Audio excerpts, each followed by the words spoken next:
Olá, boa noite. Estamos aqui em mais um Pode Sondar. Eu sou a Renata Caruso, do Doce Dentista. E eu sou o Luiz Rodolfo, do Dicas Odonto. É isso aí. Hoje estamos com um convidado muito especial, José de Alencar. Aê! Médico cardiologista. Hoje vamos falar de muitos assuntos super interessantes. Vamos falar sobre evidência científica, a relação odontologia-medicina. Mais coisas, vamos falar de, além da evidência, né, e de como que a gente foge de picaretagens, de tratamentos picaretas no Instagram, na odontologia e na medicina, né? O José de Alencar virou um especialista, vamos dizer assim, em identificar essas, né, picaretagens na internet. Deve ter ganhado muitos haters, né? Mas vamos pedir aqui então para o José se apresentar. Já queria agradecer a sua presença. Antes de você se apresentar, Jéssica, por favor, traga aqui nossa caneca exclusiva do Pode Sondar. Gente, vamos chegando, vamos compartilhando aí com os amigos, com as amigas, com a dupla de faculdade, Obrigado. com o papai, com a mamãe, com a vovó, né? Todo mundo. Olha aí a caneca do Pode Sondar exclusiva de quem vem ao programa. Boa. Pode utilizar já para tomar a sua aguinha. Vamos já Muito bem. carregá-la. Igual do Jô, ninguém sabe o que tem. Bom, e vamos começar. Eu ia pedir para você se apresentar, né? E falar aí por que você escolheu a medicina e por que a cardiologia e a ritmologia, que é uma especialidade que eu nem sabia que existia, né? Então eu queria que você contasse um pouquinho desse histórico aí. Olha, medicina, eu acho que era aquela coisa que eu queria sempre desde criança, entendeu? Não tinha uma razão muito adulta para escolher medicina. Chegou na época de fazer vestibular e, o que eu sempre pensei? Medicina. E fui, né? E muitas vezes é isso, a gente chega na graduação, não é nada a ver com o que a gente pensa, né? Mas é aquilo que a gente escolheu e vai, né? E foi. E aí eu fiz essa faculdade, né? Eu sou cearense, sou interior do Ceará, da região chamada Cariri. E vivi lá, né? Morei um tempo em Fortaleza fazendo pré-vestibular e quando passei na faculdade, passei na cidade da minha casa, onde minha família vive, né? Até hoje. Então, fiz faculdade lá. Quando fui fazer residências, eu fiz 4 residências médicas, né? A primeira foi a residência de clínica médica, que é a primeiríssima que a pessoa tem que fazer para depois ir seguindo as próximas, né? É o que a gente chama de pré-requisito. Então, eu fiz a clínica médica ainda lá. E na clínica, eu comecei a gostar muito de paciente grave. Eu nem percebia isso, na verdade. Foram meus professores da clínica, que, aliás, eu agradeço muito ao período que eu passei com eles, porque eles foram, assim, excelentes comigo, né? Muito imaturo na época. Já era muito estudioso, mas muito imaturo. Então, para unir essa imaturidade com a quantidade de conhecimento que eu estava adquirindo, eles foram muito legais comigo naquela época, né? E aí eles falavam, eu acho que você tem que ir a São Paulo. Você tem um potencial muito alto, você tem que ir lá para terminar seus estudos por lá e tal. Então, eu vim para São Paulo para fazer a segunda residência, ficar de cardiologia. Você só pode fazer cardiologia se antes você fez clínica médica, entendeu? Então, quando eu fiz o pré-requisito, eu fiz o concurso aqui para o Dante Pazanese em São Paulo, passei e aí vim morar aqui. E aí depois ainda foi mais uma residência, que foi a de eletrofisiologia, que transforma você em um arritmologista, né? Essa é a mais longa de todas até, ela durou 3 anos. E aí depois ainda fiz mais um ano, a 4ª residência em Portugal. Passei um ano lá. Então, somando tudo, foram 8 anos de residência e aí é isso que me tornou um arritmologista. Por gostar de paciente grave. Era isso que eu sentia naquela época. Eu gostava muito de atender aquelas pessoas que já precisavam de uma ação muito rápida, muito imediata. E se não tivesse o meu imediatismo, alguma coisa aconteceria com elas, né? E é isso. E aí depois, depois da ritmologia, quando eu voltei para o Brasil, comecei a falar de evidência científica. Porque coincidiu com o começo da pandemia. Acabou minha residência lá em Portugal em fevereiro, 28 de fevereiro. E, sei lá, em 1º de março fecharam os voos entre Brasil, Portugal, Brasil, Itália. Então, eu vim assim nas últimas. Eu vim e fechou tudo. Nossa. Quando acabou tudo por lá, né? Ainda bem que não acabou um dia depois da minha residência, senão eu tinha ficado um ano preso lá. E aí, eu comecei a falar nas redes sociais sobre o que estava acontecendo, né, na época da pandemia, do começo da pandemia, para amigos, assim, pessoas próximas, fazendo posts mesmo para os 1.000 seguidores que eu tinha na época, né, que eram só pessoas próximas. E eu via que as pessoas começaram a compartilhar o que eu falava. Então, eles pegavam aquele post que eu tinha feito e clicavam naquele aviãozinho do Instagram E aí o aviãozinho jogava para outras pessoas, botava para os stories deles, né? E foi assim, com esse engajamento bem natural, que eu fui crescendo, né? Até a hora que eu pensei, quer saber? Eu acho que é muito óbvio para mim, mas para as outras pessoas não. Eu percebi isso. Então eu comecei a falar de evidência científica nas redes sociais. Eu não me considero um especialista em medicina baseada em evidência, porque não existe isso. Ninguém pode se especializar nisso no Brasil, né? Mas eu defendo que todo profissional de saúde tem que ser um cientista. E acho que isso caminha muito lado a lado com o que eu falo sobre medicina baseada em evidências. Então, é nesse enfoque que eu tenho hoje. A pandemia já passou, ainda bem. A gente não está mais conversando sobre aquelas coisas que conversávamos na época da pandemia, sobre usar ou não máscara, usar ou não cloroquina, ivermectina e tudo aquilo. A gente não conversa mais sobre isso, mas a necessidade de ter letramento científico, isso continua. Então, é por isso que eu ainda estou lá nas redes. Não, e cresceu muito rápido, né? Porque hoje você tem mais de 100 mil seguidores em 3 anos. Isso. Então, cresceu, voou. Porque bastante. A gente sempre fala isso aqui nos programas. Teve uma enxurrada de charlatões e tudo mais que ganharam muito dinheiro. E os alunos, né? As pessoas que seguem essas pessoas caíram mesmo, né? Nessa charlatanismo. Nos golpes, né? Nos golpes. O golpe tá aí. Cai quem quer. Então, assim, a gente viu muita gente, mas parece que agora o pessoal tá buscando. Então, quando se posta alguma coisa assim, que pra gente é óbvio, mas as pessoas sentem falta disso, né? Pô, essa pessoa aqui tá baseada em evidência. Isso. Então, acho que por isso que o seu explodiu. No Odonto também acontece isso bastante. Até demais. Eu tava lendo que na outra pandemia de 1918, na gripe espanhola, né? Teve alguma coisa parecida, lógico que não tinha internet, né?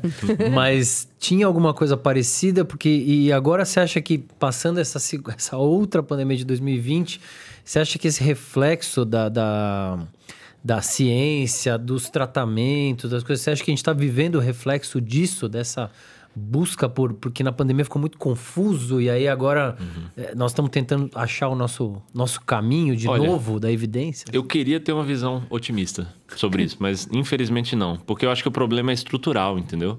A gente, das áreas de saúde, nós não somos ensinados a ser cientistas, né? Nós deveríamos ser. E quando eu digo isso, acho que quem está ouvindo agora deve estar pensando assim, mas então todo profissional de saúde tem que estar no laboratório? Então, e quem que vai atender as pessoas? Não é isso, eu não estou falando de laboratório, não estou falando que todo mundo tem que ser o médico da pipeta, o cientista do laboratório, não é isso. Nós temos que ser cientistas da nossa própria profissão, a gente tem que entender o que nós estamos fazendo, por que estamos fazendo o que estamos fazendo. Qual a evidência que diz que a gente tem que fazer isso, né? A definição de prática baseada em evidências ou saúde baseada em evidências é encontrar a melhor terapia disponível para dar ao paciente de maneira justa, respeitando a autonomia desse paciente. Desta frase que eu acabei de definir aqui, o que está errado? Não há nada errado nessa frase. É dar o melhor tratamento. Quem não quer dar o melhor tratamento disponível para uma pessoa, né? Sim. E respeitar a autonomia dela ainda assim. Isso é prática baseada em evidências, né? Sim. Para a gente dar o melhor tratamento disponível, a gente tem que entender qual é o melhor tratamento disponível. Porque se nós não entendermos isso, alguém pode nos vender falsamente um tratamento como o melhor que existe, o mais eficaz que existe, mas não é. E aí ninguém ganha com isso, né? A população não ganha e eu não ganho também. Quando eu tiver a mesma patologia, a mesma doença, eu também não serei tratado porque eu passei anos e anos também defendendo algo que não funciona. Então, é ruim para todos. Sempre que alguém abraça uma pseudociência, a humanidade está mais longe de uma saúde mais longeva, né? De uma vida, de um bem-estar verdadeiro, mais longo, porque a gente não está investindo dinheiro e tempo onde deveria. Tem milhares e milhares de profissionais de saúde, nesse momento, que se levantam cedo para trabalhar, vão ao trabalho, voltam para casa para dormir, fazem isso durante todo o ano, mas eles não produziram nada de útil para ninguém durante todo esse período, porque eles estão sendo picaretas. Então, olha o quanto dinheiro e tempo é gasto com isso, né? E poderia ser gasto com coisas mais úteis, né? Sim. Desculpa, pode falar. Pergunta, você acha que o cara que faz essa medicina sem se basear em evidência ou vende uma picaretagem, que depois a gente... Fiquem aí que a gente vai falar aí quais são as mais, né? As que mais chamam a atenção aí, que a gente sabe... Como identificar esses profissionais. Como identificar, né? Esses tratamentos, né? A gente vai até via tratamentos, que eu acho melhor do que a gente atacar os profissionais em si, não vai até falar porque não nomes. pode, né? Não falaremos nomes. Mas vamos atacar as terapias, né? As terapias, acho que é a forma que a gente pode chegar lá. Mas você acha que esse... É mais fácil ser picareta? É isso que eu queria saber. É mais fácil? É muito mais fácil. Porque, veja, vamos imaginar uma pessoa que está no último ano da sua graduação em odontologia. O Daniel. Eu li seu post. Exatamente. O Daniel. Perfeito. Vamos transformar ele para um acadêmico de odontologia. Está no último ano. De medicina, né? E aí, ele tem pela frente agora um mercado de trabalho duro, saturado. Ele tem que estudar para fazer a especialização dele. Ele tem que se dedicar a isso, ele tem que tirar boas notas na especialização, fazer um TCC, treinar, não é? Afinal de contas, ele depois vai fazer aquilo ali em seres humanos, né? Ou ele tem um outro caminho, e esse outro caminho, ele não depende do convênio. Por quê? O convênio é bobo, mas nem tanto. O convênio, para aceitar condutas picaretas, ele, na verdade, é bem esperto. Ele não aceita as condutas picaretas, né? Então, o convênio não paga pela picaretagem, certo? Na medicina. Bom, na medicina pelo menos. No odonto, ele tá falando que a medicina, os convênios não aceitam os picaretas. Eu tô falando na medicina. O tratamento de picaretagem. Sim. A terapia como picareta, a odontologia né? biológica não deve estar no convênio. Não, Não, mas é isso. Já lançou uma polêmica aqui. Mas é disso que eu tô falando. Não tá no rol do convênio a terapia picareta. Vamos falar, sei lá, não sei se em odonto tem ozônio terapia, por exemplo. O convênio não vai pagar, porque não tem evidência científica do seu benefício. O convênio não quer gastar dinheiro com isso. Afinal de contas, é prejuízo para o convênio, né? Então, é o que eu digo. Ele é bobo, mas nem tanto, né? Então, como não está no convênio isso, o profissional tem uma maneira de cobrar por isso, que é particular. Então, nós estamos agora com uma competição que é assim... O recém-formado ele pode escolher o caminho da especialização, que é um caminho duro, que vai fazer ele estudar e depois depender da planilha do convênio, versus um caminho que ele pode entrar amanhã. Afinal de contas, não há nada para se aprender sobre uma coisa que não existe, sobre algo que não é ciência. O que você vai aprender sobre ozonoterapia se ozonoterapia não é uma ciência? Então, na segunda-feira, ele já formou na sexta, na segunda ele pode abrir o consultório de ozonioterapia, vender isso no Instagram dele como algo que revolucionário, como é que nenhum dentista nunca passou isso para você, isso pode ser a cura de todos os males que podem existir no mundo da odontologia, e ele vai cobrar particular por isso, né? Então, ele vai ganhar, proporcionalmente ao outro, muito mais em muito menos tempo. São esses dois caminhos que esse profissional de saúde tem hoje ao se graduar em qualquer área da saúde do Brasil. Então, é muito mais fácil ele entrar para o caminho da picaretagem. Muito mais fácil. É uma briga desigual. O paciente ele quer pagar mais, infelizmente, quando tem picaretagem envolvida, porque o paciente não é letrado cientificamente, né? Nem pode se esperar isso dele, ele é um leigo, né? Ele não tem essa obrigação. A obrigação teriam que ser os profissionais de saúde serem éticos o bastante para recusar isso, para ver que existe um caminho mais fácil, mas pensar, bom, lá em casa, quando eu era criança, eu aprendi que não era para pegar o caminho mais fácil, que era para pegar sempre o caminho mais ético, né? Mais correto. Foi isso que eu aprendi em casa. Então, eu vou seguir isso agora adulto, né? Pena que as pessoas não fazem em geral, né? Sim. Ou, às vezes, não aprenderam isso em casa, né? Porque pegam o exemplo dos pais e vai seguindo. A ozonoterapia, especificamente na odontologia, é um aperfeiçoamento, né? Ela é uma habilitação. Ele não chega a ser uma especialização, mas existe a habilitação. Assim como tem a homeopatia, não sei se é uma especialidade ou uma habilitação, na odontologia, né? Também vamos falar disso, hein? Fiquem aí, hein? Sim. Vocês que usam as gotinhas, as bolinhas, né? E aí você escreveu um livro. Na verdade, você tem 2 livros, pelo que eu vi. Um é dentro da área da ritmologia e aí é para médicos, né? E aí o outro, o link está aqui na descrição, eu escrevi aqui para não errar, é o Manual da Medicina Baseado em Evidências. É isso, né? É isso aí. Por que você sentiu essa necessidade, então, de escrever um livro? Então, assim, os posts da internet levaram ao livro, foi isso? Exatamente. E aí, esse livro, ele é muito direcionado ao raciocínio científico. Eu vou explicar como é que acontece nas faculdades de medicina no Brasil, e eu imagino que na odonto seja parecido, vocês vão me confirmar. Até existem disciplinas durante a graduação obrigatórias que se chamam de ciência, prática baseada em evidências, metodologia científica, alguma coisa assim, bioestatística às vezes. Só que nenhuma dessas disciplinas é prática ou saúde baseada em evidências. prática baseada em evidências e o manual de medicina baseada em evidências fala sobre o raciocínio científico, sobre escutar uma história de um profissional, de um colega, de um paciente e saber se aquela frase tem sentido científico ou não para aceitar como uma evidência de bom tratamento ou recusar como uma evidência de mau tratamento, que eu acho que isso é, sim, um pilar da nossa profissão, né? Essa história que ele está me contando aqui, ele falou que tomou um remédio e depois ficou bom da doença que ele tinha. Essa frase é científica? Se eu acho que é, eu posso achar que aquele remédio é útil, eu vou prescrever para o próximo paciente que aparecer na minha frente, né? Se eu achar que não é, e não é mesmo, essa frase não é nada científica, então eu não vou achar que o relato dele... Não é que eu não acredito, eu acredito no seu relato, mas existem razões pelas quais o seu relato pode estar falso, né? Então, como há essas razões, eu não posso assumir o seu relato e eu não posso prescrever esse remédio para o próximo paciente que eu encontrar, né? Então, esse raciocínio é a prática baseada em evidências. Não é prática baseada em evidências, não é metodologia científica, não é aprender a escrever de acordo com as normas da ABNT. Metodologia científica não é bioestatística, não é ter que decorar como eu tive que fazer. Na minha faculdade teve uma disciplina que eu ainda me lembro, que era assim, o demônio, no 5º semestre, aprender a calcular valor de P. Nossa, era horrível isso daí. Você tinha que decorar a fórmula e ir lá fazer a fórmula. Horrível isso, né? E as pessoas acham, quando eu estou falando de prática baseada em evidência, eu estou falando disso, né? Porque foi o que elas viveram na graduação. Elas sequer têm um contato com o que é de verdade saúde baseada em evidência na graduação. Acho que em medicina eu diria que 1 ou 2 faculdades no Brasil têm um contato correto.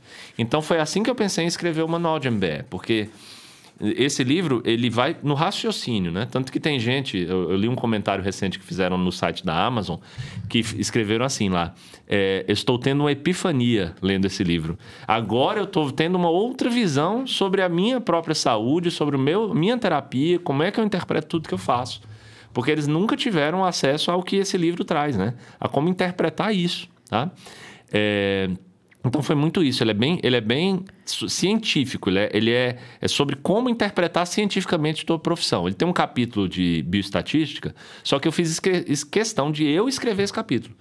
E o nome do capítulo é Estatística para quem não gosta de matemática. Escrito por um médico que não sabe matemática, mas eu escrevi esse capítulo aqui para você ver como se eu tenho condição de escrever um capítulo sobre isso, você, leitor, vai ter condição de entender o que eu tô escrevendo, porque não é nada aqui do outro mundo, né? Se fosse, eu não teria condição de escrever.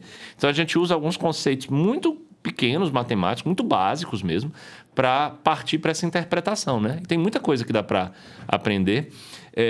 Para quem está ouvindo a gente, provavelmente você é dentista, vai valer a pena, porque o livro é sobre saúde em geral, apesar do título, né? Manual de MBE. Pode assustar um pouco, achar que vamos falar só de medicina. Não. Lendo, você vai conseguir interpretar, transpor para a tua realidade. Então, acho que vale muito a pena. Até leigo, né? Se você for ver as avaliações da Amazon, tem leigos lá falando. Comprei por curiosidade, estou adorando o livro e muda mesmo a visão depois que você lê, né? Porque ele é bem isso. Eu queria que você desse o exemplo para falar isso de o que eu vou escutar do paciente e vou saber se isso é cientificamente comprovado ou não. Eu dei uma fuçadinha no seu Instagram e eu vi legal o exemplo da cúrcuma, um paciente que infarta. Então, eu queria que você desse esse exemplo só para quem está escutando conseguir esmiuçar isso que você está falando. Perfeito, perfeito. O exemplo falava assim, digamos que uma pessoa está infartando e ela dá o azar de chegar a um hospital. Nesse hospital, ela é atendida por um plantonista que fala assim para essa pessoa: olha, eu não vou dar nenhum tratamento usual de infarto para você, eu vou te dar cúrcuma, porque eu ouvi ontem de um paciente que ele tomou cúrcuma e sobreviveu, então eu vou passar para você também. E aí esse paciente sobrevive, não morreu do infarto, tá? Esta pessoa que sobreviveu ao infarto, ainda mais vendo esse relato do médico, né, vai passar a ser agora um defensor da cúrcuma para infarto, né? Ele vai nas redes sociais, ele vai falar: eu tomei cúrcuma e me curei, né? O médico, o profissional de saúde que não conhece sobre ciências, talvez está ouvindo agora, a gente não tenha vergonha se for teu caso. Era o meu caso, quando eu me formei médico. Então, não tenha vergonha se for seu caso, você está ouvindo a gente. Talvez você ainda esteja pensando: mas o que tem de errado na frase? Tem muita coisa errada, eu vou explicar o que tem de errado nessa frase. Bom, a saúde é uma ciência probabilística, né? O William Osler, que é o pai da medicina interna, um cara que é inspiração para todos nós médicos até hoje, ele já morreu há mais de 100 anos, mas as frases dele ainda são inspiração para nós. Ele fala que a medicina é a ciência da incerteza e a arte da probabilidade. Então, se medicina é arte, é uma arte de probabilidades. E o que a gente tem, então? O que nós conhecemos sobre a história natural de alguém que infarta? Quem infarta, sem tratamento nenhum, tem uma probabilidade de morrer de 60%. Com o tratamento atual, a probabilidade de morrer caiu para 3,5%. Eu vou arredondar para 4%, só para ficar mais simples, né? Então, caímos de 60% para 4% a probabilidade de morrer de infarto atualmente, com todo o tratamento que existe hoje, né? Esta pessoa, como a saúde é um evento probabilístico, eu uso muito lá nas minhas redes um modelo para fazer as pessoas imaginarem, entenderem como é que é probabilidades, que é o modelo de uma urna. Tem uma urna aqui na nossa frente agora. Esta urna está vedada, a gente não sabe o que tem dentro. Mas aqui tem 100 bombons, azuis ou vermelhos. Acho que a gente pode pôr a imagem, que a gente tem essa imagem aqui. Tem a imagem das bolinhas, por favor. São os bombons. Esse exemplo é até de outra patologia, mas acho que pode mostrar pra gente. Imagina que essa urna aqui, então, ela tá vedada para você. Você não sabe o que tem dentro aqui nessa urna, mas você vai colocar... Dado que você teve um infarto, infelizmente, paciência, você vai colocar a mão ali dentro, você vai tirar um bombom lá de dentro, que pode ser azul ou vermelho. Tá? Se você tira um bombom azul, você sobrevive. Se a mortalidade do infarto, sem tratamento nenhum, é 60%, então 40% de probabilidade de você colocar a mão ali dentro e tirar um bombom azul. E depois sair cantando vitória. Sendo que, por ter usado cúrcuma, você na verdade não fez tratamento nenhum. O que esse médico fez com você? Ele aumentou a probabilidade de você pegar um bombom azul de 4 pegar um bombom azul de 4... Para 40. Não, de 96 para 40. 40, sim. Exatamente. Um vermelho, pronto. Um vermelho de 4 para 60. Sim. Né? Então, foi isso que ele fez com você. Ele aumentou muito a tua chance. E agora você está defendendo esse cara. Você está nas redes sociais defendendo esse tratamento como se você tivesse sobrevivido por causa dele. As pessoas têm que entender urgentemente que saúde são eventos probabilísticos. Né? Então, esse exemplo aqui que está na tela é sobre um tratamento para psoríase. Esse tratamento para psoríase, ele transformou a história natural da doença de melhora aqui de apenas 4% quando você não toma nada para 75% quando você toma o tratamento para psoríase. Então, é isso que o médico está fazendo para você. O médico ele não está te oferecendo uma cura. Veja que mesmo na urna de lá, você que tem psoríase, você vai ser obrigado a colocar essa mão aí dentro, você pode ainda tirar em 1/4 das vezes um bombom vermelho. Mas, poxa, já melhorou e muito. Olha isso aqui, aumentou de 4 para 75. Isso é medicina, isso é odontologia, isso é enfermagem, são todas as áreas de saúde. Sim, tem coisas, tem tratamento. Muito legal esse os tratamentos não são 100% certeiros. Os remédios não funcionam em todo mundo. Às vezes você tem que mudar. Tem um remédio que não funciona em um, não funciona em outro. Então, e a gente tem as terapias para seguir. A gente tem os protocolos, a gente tem as evidências. As evidências, tudo que a gente estudou, mas mesmo assim, às vezes você fica caindo no bombom vermelho. Exato. Né? E aí parece que o médico é ruim, né? E aí o outro que deu a cúrcuma, no caso do exemplo, e aí já chamando para odontologia... Há um tempo atrás existia uma né, mas não podia não falar, né? Existia uma... A Bela Gil. Uma atriz.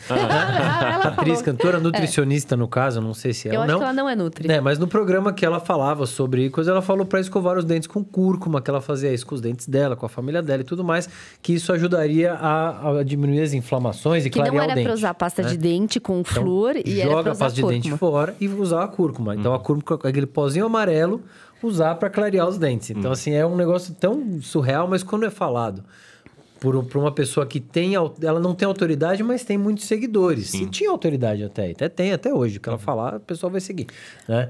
Ela faz churrasco de melancia. Sim. Mas, enfim, a cúrcuma tem essa história, essa brincadeira que você pensou também, e as pessoas uma coisa gostam, do ar, né? As pessoas gostam de se sentir iluminadas, né?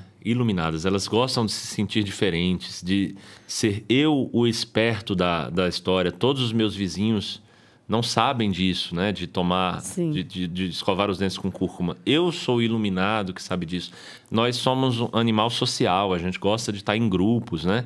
E se há um grupo iluminado, eu quero estar mais nesse grupo dos iluminados mesmo. Então, o ser humano é muito tendencioso a cair nessas picaretagens simplesmente para participar de um grupo que ele julga ser iluminado. Né? A gente sofre muito, assim, porque, por exemplo, na odontologia tem muitas pessoas que não são da área e que querem dar pitaco na nossa área. Por exemplo, nesse caso foi bem assim, eu até dei uma brigadinha com ela. ela me viu. Porque eu falei, gente... Isso é bem antigo já. Faz um tempo. Pessoas que são fora, né, da nossa área querendo falar, por exemplo, ela falou que o flúor fazia mal e tudo mais. Mas assim, ela tem uma dieta, no caso dela, livre de açúcar, ela tem... Enfim, é outra realidade, né? Ela não pode falar isso de uma maneira tão abrangente, porque tem pessoas que não têm a mesma realidade do que ela, que se fizerem a mesma coisa não vai dar certo, óbvio. E aí eu queria saber, na área da medicina, como que você lida com as pessoas que não são médicos e que vêm falar sobre terapias, curas e etc., obviamente sem evidência. Como que você lida? Porque assim, com os médicos já é difícil lidar. E com as pessoas que não são médicas? E aí a gente entra, acho que naquele caso da CNN, né, também. Sim. Do tratamento que foi feito. Aí depois eu peço para você colocar a imagem lá. Sim. Olha, eu acho que todas as áreas da saúde tendem a ser invadidas pelas outras profissões exatamente nessas áreas picaretas. Porque, de novo, não precisa treinamento para ser um picareta. Não existe ciência no que ele faz. Então, ele pode tranquilamente chegar na segunda-feira e começar a fazer qualquer coisa que já vai se chamar de um especialista, né? Claro que quem está me ouvindo aqui agora pode estar pensando, mas você mesmo citou uma picaretagem que tem curso. Óbvio que tem curso, né? As pessoas, para dar uma roupagem para picaretagem, eles vão fazer cursos, eles vão fazer cursos até em Harvard, cursos longos, né? Mas é tudo picaretagem. Isso não é medicina com odontologia. Aluga uma sala em Harvard e fala que o curso em Harvard. Fez o curso. Tira uma foto. Nossa, o Instagram bomba. Isso aí também tem na medicina? Nossa, demais, né? Mas a gente sabe que não tem ciência nenhuma naquilo ali, né? E acho que vai sempre existir. Exatamente nessas áreas em que não há um treinamento específico para fazer, entendeu? Que é muito fácil chegar. Então, nós nos sentimos, sim, invadidos, né? Por exemplo, minha esposa é dermatologista e ela passa muito por isso. Ela vê muitos profissionais de outras áreas invadindo, né? Eu diria assim, como que a gente faz? Eu acho que o correto é você sempre se manter no caminho ético e se diferenciar se você faz alguma coisa que ele faz também e os dois estão corretos. Por exemplo, digamos que há uma terapia que é, assim, baseada em evidências e um outro profissional aprendeu a fazer. Certo, então se mantenha você ainda mais atualizado que ele, né? Para você conseguir manter o seu mercado, né? Eu acho que isso é importante. É o que eu passaria de conselho para a odontologia, né? Se tem alguém que está pisando no teu pé, então você vai treinar ainda mais do que ele pisar você no pé dele, né? Para que isso não aconteça. Boa. Quer colocar a imagem da CNN já? Pode colocar. E aí eu queria que você explicasse isso, que isso aí foi uma notícia que fez... rodou, não foi só na CNN, né? Foi com toda a mídia, né? E saiu e falaram com o pessoal, fizeram entrevista, mas a história é o seguinte: vocês devem ter visto recentemente um paciente com câncer terminal. A notícia né? Paciente com câncer terminal tem remissão total da doença após tratamento desenvolvido por brasileiro, né? Então tem vídeo, tem o pessoal abraçando e ele, pelos exames e tudo mais, até mostravam o exame antes e depois, né? Está escrito aí, homem foi tratado com tecnologia BTT, que consiste na indução de proteínas de choque térmico por meio de aumento de temperatura de maneira controlada pelo cérebro. E aí você fez uma correção na matéria, né? Então eu queria que você falasse. Bem sutil, né? Bem sutil. Eu vou contar essa história aqui. Este tratamento foi feito sem a permissão de um comitê de ética, né? Isso é proibido, tá? Então é por isso que eu até começo ali a colocar... paciente com câncer terminal é usado de maneira antiética como cobaia. Eu recebi muito leigo comentando assim: cara, o paciente foi curado. Por que você está falando aí de ética se o paciente foi curado? Pensa um pouco no paciente. Vamos pensar em tudo aqui. Bom, em primeiro lugar, os fins não justificam os meios, tá? Se uma pessoa está achando que os fins justificam os meios, é por conta disso que começou logo depois que acabou a Segunda Guerra Mundial, a gente ter código de ética em pesquisa. Exatamente pelo que aconteceu na Segunda Guerra Mundial. Acho que não preciso falar mais muita coisa para explicar o que é isso, né? Sim. Se uma pesquisa vai bem, que bom que vai bem, que bom que os pacientes estão sendo curados por essa nova terapia. Mas e se a pesquisa vai mal? você não passou por um comitê de ética, você não tem um comitê de segurança olhando a tua pesquisa e ela está indo mal, como é que essa pesquisa vai ser interrompida se não há um comitê de segurança, nem um comitê de ética, para que não faça mal a mais pessoas? Porque isso já aconteceu e acontece com frequência nas pesquisas. Nem todas as nossas eurecas vão dar certo, muitos eurecas vão dar errado. Então, não pode. Não é porque deu certo que a gente vai abandonar essa necessidade. É necessário que, se você vai estudar um ser humano que seja através de um comitê de ética. O comitê de ética tem que saber o que você vai fazer, como vai fazer, tem que também o comitê acompanhar esta pessoa como se fosse um comitê de segurança para evitar algum problema. Esse é o primeiro ponto. Não foi feito isso. Isso não é nenhuma pesquisa. Ele não fez pesquisa sobre isso. Ele simplesmente acompanhou o paciente com uma terapia que ele inventou e depois ele nem publicou o resultado. Ele foi mostrar num congresso o resultado dele. Tá? Não tem publicação nenhuma a respeito daquilo ali. Nenhuma mesmo, nem sequer da plausibilidade disso ali, né? Desse tal túnel térmico cerebral. Nem para a gente saber como é que funciona isso. Enfim... e depois, esse paciente foi curado. Isto também tem que ser encarado como um evento probabilístico, como eu já acabei de contar. Tá? A medicina não tem eventos sine qua non. A gente não tem eventos 100% para lá, nem 100% para cá. 100% bolas azuis ou vermelhas. A gente tende a achar que sim, mas na verdade não. Esse é o primeiro ponto. Existe uma natureza probabilística que não foi encarada por quem leu essa notícia. Se nós estamos falando de um caso... É igual a história que eu acabei de contar da cúrcuma. Então, lembre-se das bolinhas azuis e vermelhas. Mesmo que tenha uma bola azul, ele pode ter pego essa uma bola azul. E não tem como você falar que foi por causa do túnel térmico, né? Cadê os outros pacientes dele? Esse é um ponto. Segundo ponto, isso pode ser uma fraude. Será possível que ninguém consegue perceber que isso daqui tudo pode ser uma simples fraude que vai gerar retorno financeiro imediato e imenso para quem acabou de publicar isso e está tendo toda essa jogada de marketing, né, travestida de notícia? Será que não dá para perceber isso? Será que as pessoas não podem ter um pingo de discernimento para pelo menos suspeitar disso? Olha, que coisa que pode dar dinheiro para essa pessoa, né? Será que ele não está dando uma jogadinha aí em cima disso? Esse é o segundo ponto. Fraudes existem em pesquisas aos montes também, né? As fraudes em pesquisa, elas podem ser reconhecidas. E quando você olha para uma notícia como essa, você reconhece de cara. Isso não que seja exatamente uma fraude a esse ponto aí. Mas isso não significa, isso não comprova a eficácia da terapia. E pela notícia, parecia que foi comprovado. Então foi o que eu falei lá, eu corrigi. Usou como cobaia de maneira antiética. Pode voltar a imagem e não comprova a eficácia do tratamento. Foi a correção que ele fez. Exato. Desculpa, eu tinha pedido para tirar, que às vezes atrapalha. Não comprova a eficácia do tratamento. Nós de uma grande rede de notícias, estamos aplaudindo e passando essa notícia para o resto do Brasil inteiro.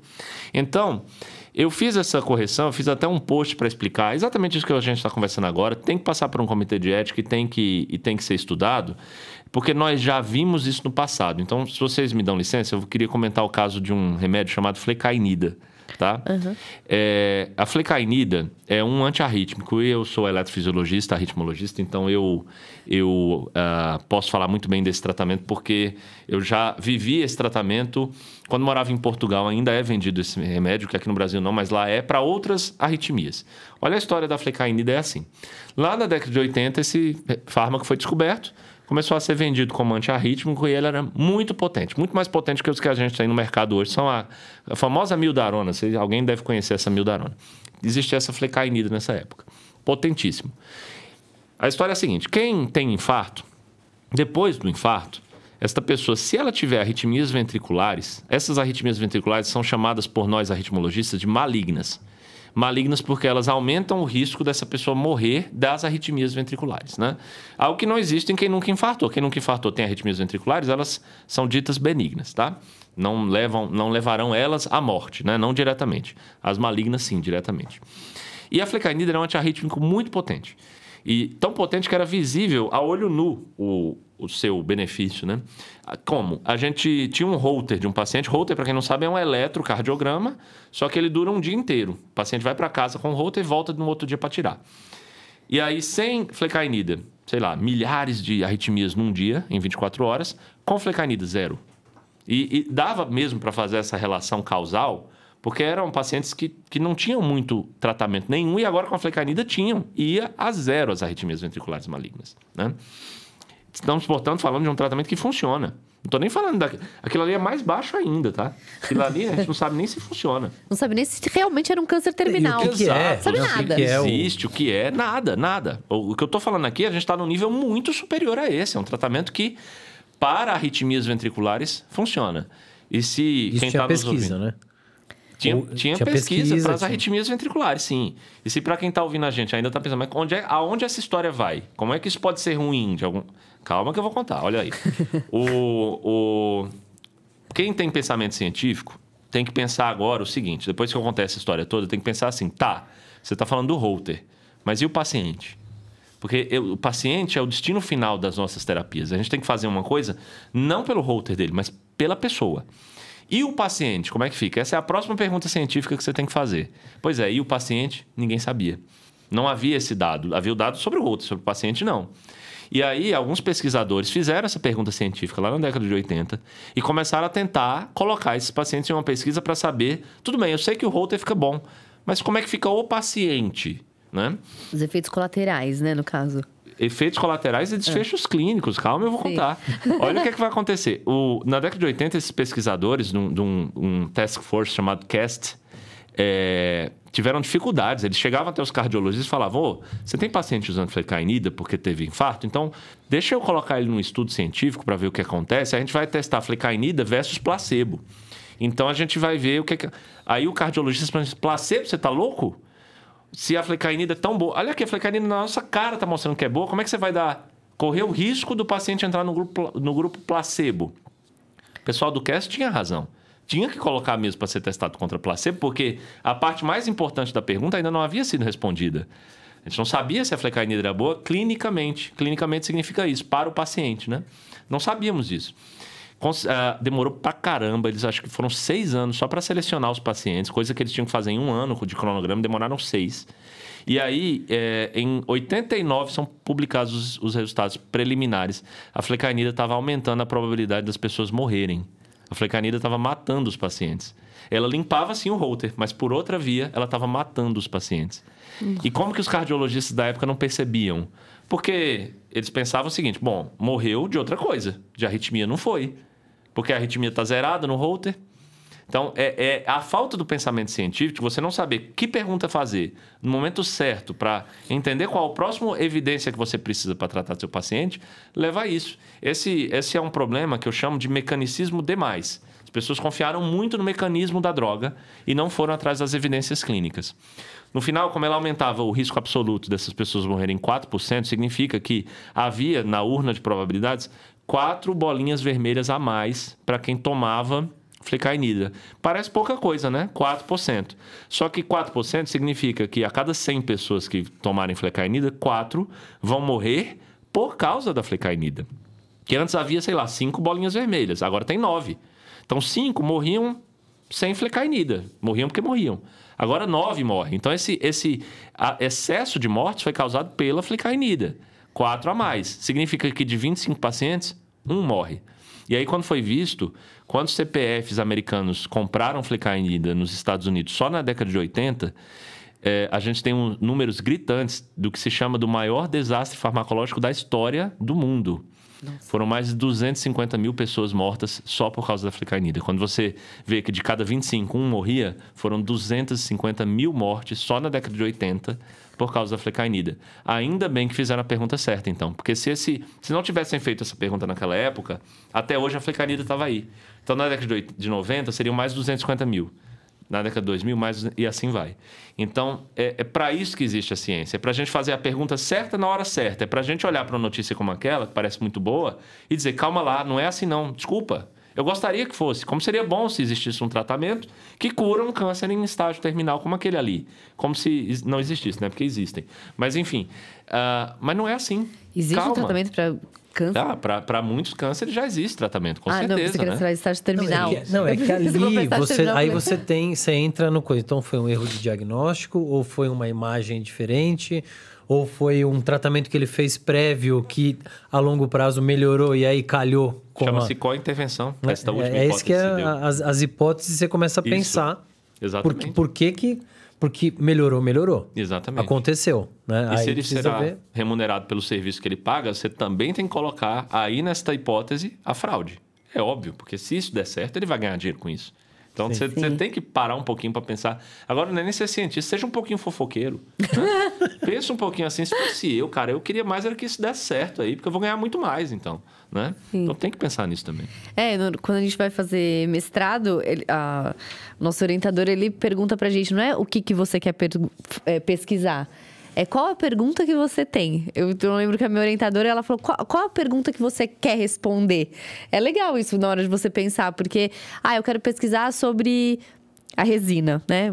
Odontológica. Não, qual é a pergunta que você quer fazer? Qual é a pergunta que você quer que tenha uma resposta? É isso que você falou, né? Faltou a pergunta, que depois foi feita e aí... E as hipóteses científicas até para uma tese de mestrado, doutorado, elas começam com uma pergunta. Claro, sempre com certeza. A pergunta certa na hora certa, né? Porque você vê, os iletrados cardiologistas que eu dei o exemplo agora, que não quiseram colocar os pacientes no estudo por causa do risco de tomar placebo, eles não conhecem a medicina além daquele ponto. Eles acham que a medicina vai até o livro de farmacologia.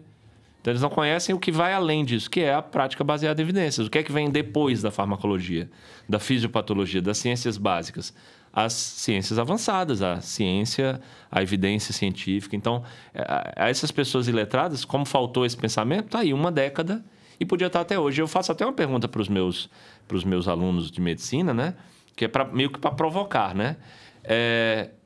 Qual será a flecainida que ainda está nos nossos livros de medicina até hoje, que a gente não sabe ainda? Porque sem o estudo certo não dá para saber. Esse aumento de 4 bolinhas vermelhas não dá para saber. Eu gostaria de me estender mais sobre isso aqui, mas não vai. A gente tem outras coisas para conversar, mas não dá. A olho nu, nem eu, nem você, nem um cientista renomado não consegue ver. Tem que fazer o estudo certo para apontar essa metodologia. Quanta coisa não está aí pendente do estudo certo e não é a flecainida da vez agora. Eu acho que o mais interessante é fazer o profissional, independente do tempo de profissão, pensar, né? Então, isso que você falou é bem interessante. Porque, assim, às vezes a pessoa lê um livro de farmaco e ela decora que para aquela patologia, ela precisa daquela medicação. Então, ela decora. Isso acontece muito na odontologia.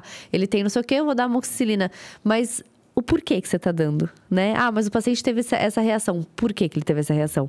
Por que eu devo trocar? Por que ele tem que tomar outra? Por quanto tempo ele tem que tomar? E por que ele tem que tomar por quanto tempo? Então, esses questionamentos a gente tem que se fazer o tempo inteiro, porque Exatamente. Tudo vai se atualizando e a gente precisa sempre estar acompanhando o ritmo, né? Sem achismos. Exatamente. E aí eu queria entrar no negócio dos pedidos de exames, né? Até fazer um link de que a gente vem falando já aqui há 3, 4 programas a história do siso, das mortes, das complicações que trouxeram e tal. E aí veio me chegou aqui no WhatsApp, até postei lá no Instagram, tudo, uma deputada, né? Uma deputada querendo fazer um projeto de lei para que se obrigasse ao dentista a fazer exames pré-operatórios a uma cirurgia. Né? Assim, lógico, isso aí não passa, tal, mas é uma coisa assim meio, né? Mas será que os exames salvariam uma pessoa, vamos dizer assim, né? Será que os exames a gente vive de exames e pede exames? Você vai no médico, se o médico não pede exame, parece que ele é um mau médico. Não é bom. Não pediu exame, não me deu nenhum remédio. Que médico é esse? Eu fui lá no cardiologista e ele não pediu nem o exame de sangue. Não, né? Achei um absurdo. Mas aí o cardiologista vai pedir o eletro. Muito mais, né? Se não pedir um eletro, tá errado, né? Mas eu tô falando dos exames de sangue, exame de urina, exames de que coisa. Você acha que a gente tá vivendo a era da medicina e da odontologia, que seja hiperexame, você pede exame pra tudo? É que nesse caso, assim, provavelmente a deputada, não querendo aqui desmerecer, mas assim, que se promover às custas de uma grande polêmica que teve na odontologia, que foi essa sequência... Na verdade, assim, sempre houve, mas agora se espalhou por causa das mortes, né? Por causa da extração do siso. Não foi por causa da extração do siso. Enfim, decorrente às complicações. E aí, talvez ela quis se aproveitar dessa onda e aí lançou esse projeto de lei. Então, é isso que ele... É só pra você se inteirar no assunto. Só para fazer esse link, assim, que eu acho que a medicina hoje vive muito isso, assim, muito exame. E, lógico, os laboratórios agradecem, o convênio agradece, os procedimentos... É aquilo que a gente estava conversando antes. A medicina baseada em procedimentos, né? Você ser remunerado por procedimento. Exato. E, bom, para quem gosta de exames, eu tenho uma notícia ruim para dar. Os exames também são eventos probabilísticos, né? E a gente não pensa nisso. Nunca, basicamente, né? Quando a gente vê um eletrocardiograma com um laudo, nós entendemos esse laudo como definitivo. Quando nós vemos um hemograma, quando nós vemos um coágulo, seja lá o que for, né? Mas não, na verdade, todos esses eventos são probabilísticos também e a probabilidade não está a nosso favor, tá? Então, eu não consigo fazer isso daqui sem ter uma lousa aqui para escrever, né? Mas eu vou dar um exemplo aqui bem clássico, que eu mostro sempre nas nossas aulas lá. Um teste ergométrico, por exemplo, como check-up anual. Já que a gente está falando disso, né? Como se fosse um check-up antes de um procedimento, vamos falar de um check-up anual, que também é alguma coisa que muita gente defende. É capaz de aparecer lei aí que vai obrigar o SUS a fazer isso. Tomara que não, porque olha lá o que eu vou falar. O teste ergométrico ele tem um perfil de acurácia intermediário. Não é péssimo, mas também está longe de ser bom. É intermediário, tá? Esse teste ergométrico do check-up. E como ele atua procurando uma patologia que tem uma probabilidade pré-teste baixa na população que vai fazer check-up, que é uma população sadia por definição, senão não estaria fazendo check-up, estaria fazendo exame para determinar a doença e não em check-up, né? A probabilidade não está a nosso favor. E olha, um teste ergométrico... Matematicamente isso, tá? Eu queria ter a lousa aqui para mostrar, mas não tem, mas vou falar. Matematicamente tem 98% de probabilidade de ser falso, caso venha positivo. De demonstrar um resultado que não é compatível com a realidade. Sua coronária não tem nada, mas o teste veio positivo. E isso pode levar a uma cascata iatrogênica, que é um novo exame, e daqui a pouco é um cateterismo, né? E esse cateterismo pode não ser... inócuo para o paciente, pode trazer complicações, né? Enfim, começa-se uma cascata iatrogênica baseada no exame que não deveria ter sido realizado. Isso pode acontecer a qualquer momento, com qualquer um de nós. Veja, teve uma pessoa que postou recentemente que teve um evento diagnosticado pelo Apple Watch dele. Aí ele conta a história que depois o Apple Watch vai lá e ele agora está com um stent. E eu não provo matematicamente porque... o número não é 100% também para o meu lado, mas não é 100% para o lado dele e, pelo contrário, eu demonstro matematicamente que há mais de 95% de probabilidade dele não ter doença nenhuma. E ele colocou um stent na coronária ainda assim. Matematicamente. Então, assim, os exames também são probabilísticos. Todos eles. Não há exceção a isso. Até os de sangue, todos? Até eles, né? Uns são muito mais acurados, outros são poucos. Uns têm uma acurácia que é tão alta... que mesmo com probabilidades pré-testes baixas, eles jogam a acurácia lá para cima. O pessoal que trabalha com laboratório, biomédico, farmacêutico, eles também têm esse conhecimento, ou quando não tem esse conhecimento cientificamente, pelo menos é protocolo, que eles fazem um exame de novo, e aí quando já são 2 exames positivos, aí já aumenta. Isso tudo é matemático, tudo isso tem a ver com uma pessoa que faz tem uma doença, com uma probabilidade de ter uma prevalência na população de 1 para 10 mil. Ou seja, uma doença nem tão rara. A doença são 1 para 100 mil. Estou dando uma doença nem tão rara assim, 1 para 10 mil. Se ele fizer um exame quase que perfeito, com 99% de sensibilidade, 99,9% de sensibilidade, 99,9% de especificidade, a probabilidade desse teste errar ainda é de 91%. No primeiro teste. No segundo teste, isso já sobe bastante, já sobe para coisa de 99%. Então, como protocolo, muitas vezes, esses exames que mexem com probabilidades pré-teste baixa já são até repetidos, exatamente para ter essa confirmação e transformar o 9 no 99. Mas um check-up não é assim, entendeu? Mais um exame que a gente pede ali de vez em quando, nós mesmos, não é assim também. Então, a gente não tem esse pensamento científico, a gente tem que protocolarmente repetir alguns exames, né? Matematicamente. Eu queria ter a oportunidade de mostrar isso, mas para quem me segue lá no Twitter, no Instagram, tem vários posts que eu faço essa brincadeirinha, eu vou calculando de maneira que dá para você entender, porque eu vou abrindo lá uma arvorezinha, essa possibilidade aqui, essa outra, assim aqui, e a gente chega nesses números finais. Diretora, próximo programa for uma lousa para os convidados poderem fazer. Então, quem quiser procurar a rede social aqui do José de Alencar, tem aqui na descrição o Instagram, o Twitter, né? Que é onde você faz as postagens como fios de Twitter e aí você corta eles e joga no Instagram como um carrossel. Né? Então, são esses os formatos. E o formato é muito interessante. E é bem viciante. É bem viciante. É muito viciante, e o carrossel, ele, por isso, né? O carrossel ele tem também um espalhamento bom no Instagram. Né? Então, aí tem essa...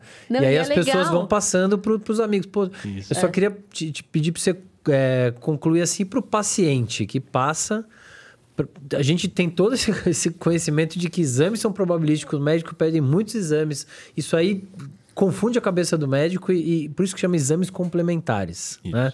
E aí, para esse paciente, que sobra? Né? Qual que é o sentido de toda essa busca por exames e check-ups anuais? E como assim... No House tinha isso, não sei se você chegou a assistir lá, o Dr. House tinha bastante disso, é um pouco antigo, tem até livros baseados nisso, né, que a gente tem que... É muito bom, né? Eu amava. Que a gente tem que procurar o nosso dia a dia por cavalos, não por zebras, né? Porque cavalos são mais comuns do que zebras. Se você sai procurando a zebra, você vai achar a zebra, mas ela provavelmente é um cavalo, né? Então, esse é a brincadeira, né? E para o paciente, o que acontece, então? Os pacientes... Nessa medicina que a gente está hoje, cada vez mais de exames melhores, e o MRI, equipamentos melhores, né? E ele acha, né, que é ótimo, né? A visão do paciente nossa, eu adorei esse médico, ele me pediu um monte de exame, né? Exames todos com a probabilidade de pré-teste lá embaixo, que se vierem positivos, vai dar uma probabilidade pós-teste lá embaixo também, né? Tem uma associação internacional, da qual eu sou parceiro aqui no Brasil, chama Choosing Wisely, que é da Sociedade de Medicina Interna Americana. E aqui no Brasil, o braço dela também está relacionado à Sociedade de Medicina Hospitalar Brasileira. E é uma turma muito legal, muito bacana, o pessoal do Choosing Wisely. O que é que eles fazem? Com sociedades médicas, eles entram em contato com as sociedades médicas e não médicas. Fica até um convite, né? A quem sabe, as sociedades brasileiras de odontologia também fazerem os seus protocolos. Como é que são esses protocolos? São 5 a 10 recomendações sobre coisas que os profissionais daquela área têm que evitar, exatamente para evitar overdiagnosis, overtreatment das pessoas, ou seja, esses diagnósticos falsos, né? Com 91% de probabilidade de ser falso, 95% de ser falso. Não tratar essas pessoas, né? Ou não fazer o exame delas em primeiro lugar. Então, é bem bacana, porque as sociedades elas vão escrevendo isso e a sociedade, tanto a americana, American College of Cardiology, como a Sociedade Brasileira de Cardiologia, cada uma tem seu texto, uma na Choosing Wisely americana, é óbvio, né, como é natural, e a outra aqui na Choosing Wisely brasileira. As duas têm uma recomendação das 10 que está escrito lá: não peça teste ergométrico de check-up anual. Já está lá nas duas sociedades, né? Essa Choosing Wisely é muito interessante, tanto para os médicos conhecerem o que é que tem de controverso nas suas sociedades, né? E o que é que eles não precisam mais fazer ou não podem mais atuar daquele jeito, como para os pacientes, por que não? Se um paciente entra e tem um texto que é muito fácil de entender, são 10 tópicos rapidinhos de ler, e ali você, opa, meu médico já fez isso aqui comigo. Ah, olha só, não era para ter feito, né? Então é bem bacana. E tem, tem uma parte que é direcionada para pacientes, que é muito bom, que é assim, as 5 perguntas, eu não vou saber decorado agora, tá? Mas as 5 perguntas que você deve fazer para o seu médico em toda consulta que você for. Eu não sei decorado, mas eu sei assim, a essência delas. É você colocar o médico ou profissional de saúde que está na sua frente na parede, no sentido de: você vai pedir um exame para mim? Por quê? Se ele vier positivo, você vai fazer o quê? E se vier negativo, você vai fazer o quê? Existe... E isso que você vai fazer, tem evidência científica que demonstre eficácia? Então, se a resposta for não para essas coisas, por que você está pedindo, então, o exame? Para que eu vou fazer? O que ele vai acrescentar para mim? Né? Então, tem Choosing Wisely Brasil, eu não lembro, não sei decorar do site, mas podem pesquisar no Google depois, que é um movimento muito bacana, e fica até o convite, né? Eu não acho que já existe alguma coisa com odontologia, quem sabe, né? Oh. Isso é muito legal, porque assim, eu vejo os pacientes, principalmente conforme vai avançando a idade, eles sentem a necessidade de fazer exame o tempo inteiro, eles querem fazer, porque eles têm medo, né? E agora, depois da pandemia, mais ainda, porque fiquei em casa assistindo televisão. Viu, mãe? Fica em casa de televisão. Não que ela só faça isso, ela faz muita coisa, mas assim, fica assistindo esses programas e aí fica falando que você pode ter não sei o quê. Aí você pode ter não sei o quê. E aí começa a marcar um monte de exames aleatórios. E eu vejo meus pacientes também, né? Passou ali dos 60, 70, toda semana tem um médico. Toda semana tem um exame marcado. Toda semana. Então, assim, se os seus pais estão fazendo isso também, fora minha mãe, então é bom, né? Porque eu falo, mãe, pra que tanto exame? Ela, não, eu preciso saber. Eu preciso saber. Então, olha que legal escutar isso de um médico que não tem necessidade de fazer um exame se você não sabe nem o que você quer buscar nesse exame.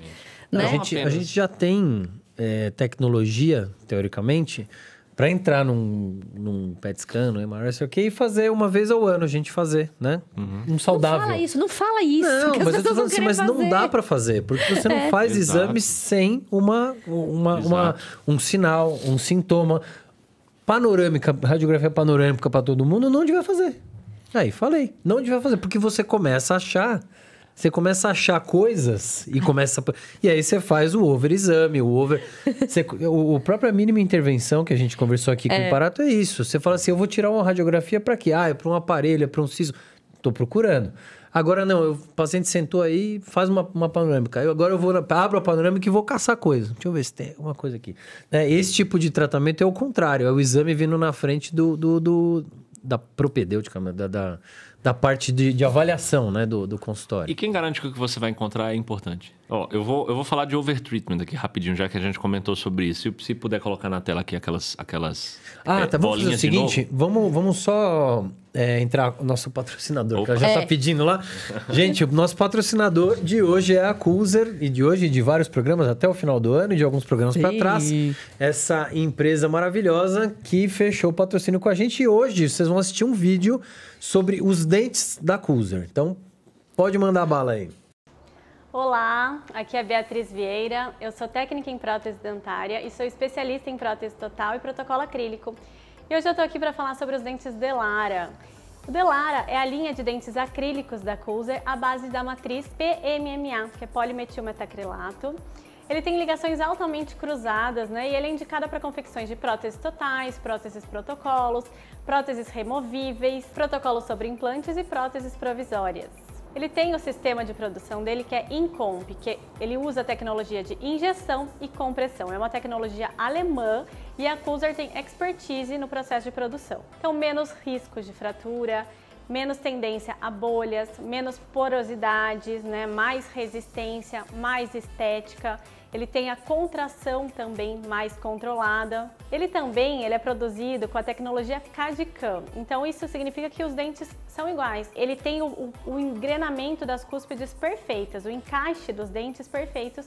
Então isso facilita bastante na hora da montagem dos dentes, né? Tornando uma montagem muito mais harmônica, muito mais simétrica, tanto na estética quanto na função. Menos esforço no polimento após os procedimentos. Ele tem garantia de qualidade, é uns dentes 100% idênticos, então se por acaso tiver algum problema, você precisar comprar a mesma placa de dente, às vezes para fazer um conserto ou para fazer uma substituição desses dentes, você consegue comprar os dentes exatamente com a mesma qualidade, eles são idênticos. Tá? Então ele tem ali a engrenagem perfeita da articulação, ele é reprodutível, isso facilita bastante a montagem dos dentes. É isso aí, muito obrigada, Cooser. Então, gente, quem quiser, já tá no link aqui O link da descrição. Já tá na descrição? Então clica ali no link para vocês conhecerem a Cooser. Com certeza você já deve ter alguma coisa lá no teu consultório da Cooser.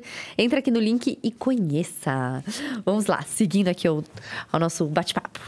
Eu falava eu ia comentar agora essa história do overtreatment também, pra gente entender como que funcionam algumas coisas, né? Vamos imaginar aqui uma historinha, um cenário, que é o seguinte. Se puder colocar lá aquela tela lá das bolinhas de novo, dos bombons azuis e vermelhos. Aí. É assim, ó.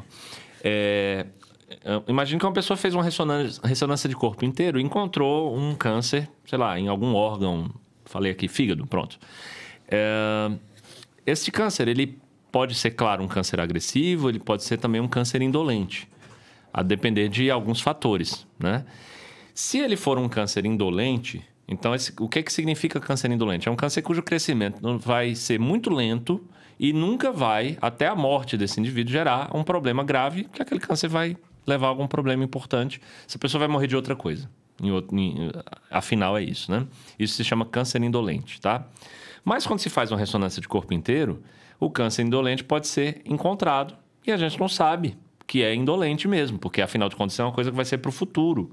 Será que ele será indolente, né? Mas se ele for indolente, então o tratamento para ele vai existir e talvez não vai ser benéfico. Por quê? Porque pense nesse câncer que não vai levar a morte dessa pessoa. Se levar, vamos pensar aqui na nossa urna de probabilidades, tem 4 bombons vermelhos, tá? Com o tratamento, a gente pode reduzir esses bombons vermelhos ou não, mas como ele vai ser indolente, não vai haver redução do bombom vermelho.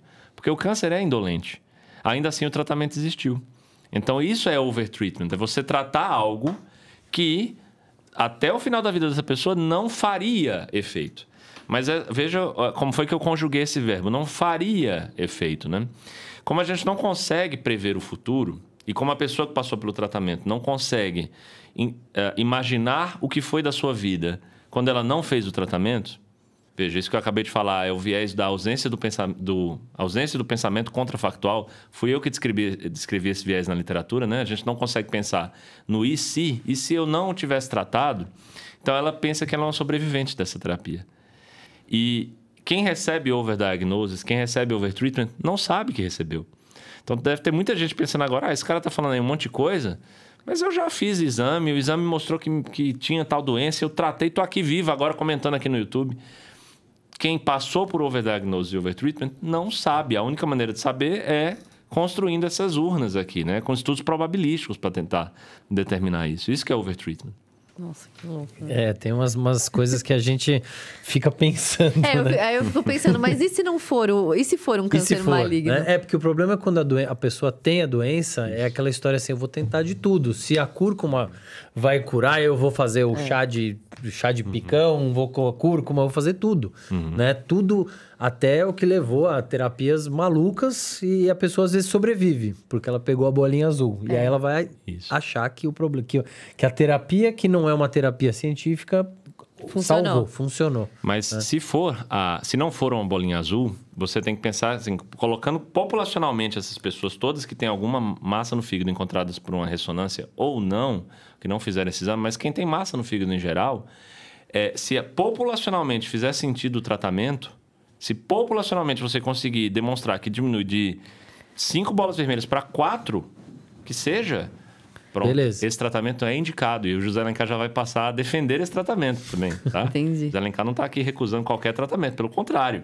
eu quero tratamentos que diminuam a quantidade de bolas vermelhas aqui. Se não diminuir, não faz sentido usar. E, só mais uma vez, lembrando, o nosso relato pessoal não é capaz de demonstrar isso, entendeu? Esse que é o ponto. Não, e a gente fala tanto de evidência científica, mas eu tenho certeza que em algum momento da nossa vida a gente já usou alguma coisa e fala, não, mas eu, por exemplo, estou pensando em tudo que eu já falei. Por exemplo, a minha pedra no rim quebrou com chá de quebra-pedra, porque eu não fiz mais nada, eu só fiz o chá de quebra-pedra, mas provavelmente peguei uma bolinha ali azul sem querer, mas eu já passei para vários pacientes, inclusive. Sim, eu tenho como chá de folha de abacate eu tinha bronquite quando eu era pequeno. Se minha mãe estiver assistindo, ela vai saber. Ela fez lá era uma mistura que fazia com boldo, com mel, não sei se nem se é cachaça. E aí jogava no liquidificador e tinha que tomar um copão quando a idade que geralmente a bronquite cessa. E a criança, né, o pulmão amadurece, igual mas a gente não sabia. Mas, até hoje, se você perguntar pra ela vai falar que ela curou a minha bronquite com aquele chá da vizinha. A Jéssica curou a bronquite dela com uma simpatia. Não, e tinha também, não tinha, além do chá, tinha simpatia. Vamos pras perguntas, Rê. Vamos, mande.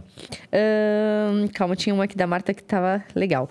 O que você pensa, né, o que ele pensa, sobre vitaminas e não medicações? Cuidar da saúde e não tratar a doença.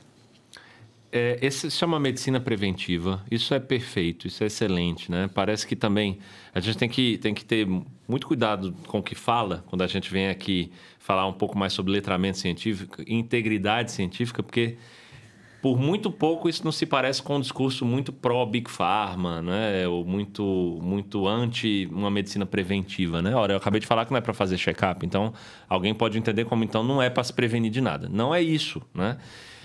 Uma pessoa se previne com estratégias que de fato previnam. Não é essa que eu citei. Essa que eu citei é uma estratégia que não previne nada. Agora, se existe estratégia que de fato previne, então faça. Então, o que o José Alencar acha que de fato previne? Pare de fumar, mantenha o seu peso saudável, faça uma dieta balanceada, equilibrada, né? Cuide do bem-estar seu e da sua família com que você vive, das pessoas próximas a você, para que não haja estresse, né? Descanse bem, durma bem. E isso é uma medicina integral, preventiva. Tudo isso que eu falei tem evidência científica de benefício, científica mesmo, né? E se não houver, há benefício de bem-estar, né? Faz bem estar bem, né? Então, tudo isso pode existir. E o José Alencar não é contra nada disso, né? O José Alencar é contra fazer exames que não têm evidência de eficácia, de benefício, que o tratamento não vai fazer nada por eles, né? Então, medicina preventiva, acho que tá explicado, né? O José Alencar acha que tem, com certeza, que existir. Não a preventiva que não funciona. O que o José Alencar acha de vitaminas? Olha, eu não consigo lembrar aqui de uma vitamina prescrita para um adulto ou um idoso que tenha... Não, eu vou trocar para adulto, tá? Idoso tem. Para um adulto que tenha benefício. Um adulto saudável, um adulto vivendo e se alimentando por conta própria, não consigo lembrar de uma vitamina que vai ter benefício para ele, tá? Eu sei para gestante... A minha cara de quem toma 8 comprimidos de vitamina por dia. E é verdade. Mas tudo bem, continua. Eu fiquei Ou bem saudável, cuidadoso né? para falar isso. Saudável. Pode ser, por exemplo, uma pessoa que fez bariátrica. Opa, aí não. Não, só para o pessoal em casa não falar, não, porque não. Eu vou jogar fora minha vitamina. Não, uma pessoa totalmente saudável. Tive o maior cuidado em falar essa frase, você percebeu, né? Porque a gestante tem vitaminas para tomar. O idoso tem também, né? O idoso, dependendo de alguns cenários clínicos, pode ser que seja necessário usar suplementação de vitamina. Mas, em geral, o adulto saudável, não. Em geral, não. É o que... Exatamente. E a gente está gastando dinheiro com isso, né? Porque, veja... Que não é barato, né? Não é barato. Dá para economizar e pensar em outras coisas.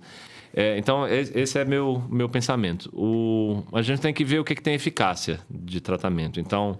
Para quem está usando alguma vitamina, dá uma procurada, né? Tenta procurar o nome da vitamina e a evidência científica, nem que seja no Google, para fazer uma pesquisa assim mais generalizada, né? Não confie em site de notícias, né? Eles têm todo site de notícias, o UOL, Globo, que seja, CNN, todos eles têm uma seção para falar de bem-estar e saúde, que ali só tem besteira escrito, né? Não é nesse aí que você vai procurar, não. Sim. Tenta procurar artigo científico mesmo, que você... Pelo menos vai nas associações. Vai nas associações. Associação brasileira de alguma coisa. Eu acho que a questão é assim, para ser um adulto saudável, que come bem, que dorme bem, que não tem estresse, eu não conheço nenhum. Assim, nenhum. Nenhuma esfera, eu não conheço nenhum adulto que faça tudo isso. Então, eu acho que às vezes a pessoa procura suplementação, porque assim, ela não vai tomar sol. Aí ela não vai ter vitamina D, porque não tomou sol. Aí suplementa. Aí... Mas deixa eu tomar sol para fazer o efeito da vitamina D. Mas não vai tomar. Deixa eu fazer uma provocação. O nível da vitamina D é o holter da flecainida, tá? O que vai acontecer clinicamente se você toma vitamina D? A provocação é essa. O nível da vitamina D é o holter. O que acontece clinicamente? O que acontece clinicamente? Nada. Só aumenta a chance de nefrolitíase, de pedra nos rins, sem benefício clínico. Isso a gente sabe, nos adultos. Que legal. Né? Nos adultos. Que bacana de comparar. Já fizemos uma relação aqui meio esquisita, Eu hein? vou marcar uma consultinha com ele. Nossa, velho. Não, duvido que você tá assistindo aí, você não toma pelo menos um ômega 3 e uma vitamina D. Eu não. Eu tomo ômega 3 e vitamina D. Ai, que maravilhoso. Bom, vamos seguir aqui, mas a pergunta tinha essa. Tem o pessoal que entrou aqui pela primeira vez, o Michel Fernandes, falou aqui que hoje em dia conhecimento empírico e o charlatanismo andam de mãos dadas. Então vamos chegar no momento do programa para a gente não esquecer, né? E a gente prometeu no início e que a gente ia falar das terapias que não funcionam, dar alguns exemplos. Eu queria só pedir para colocar aquela imagem, a vermelha. A vermelha? A vermelha. Depois a gente põe a amarela na sequência. Então tá aí. Aí o Instagram que eu conheci recentemente, eu deveria conhecer há mais tempo, chama iatrogenia.odonto. Então, tomei a liberdade aqui de pegar um print. Falando de bruxaria, né? Temos bruxismo na odontologia.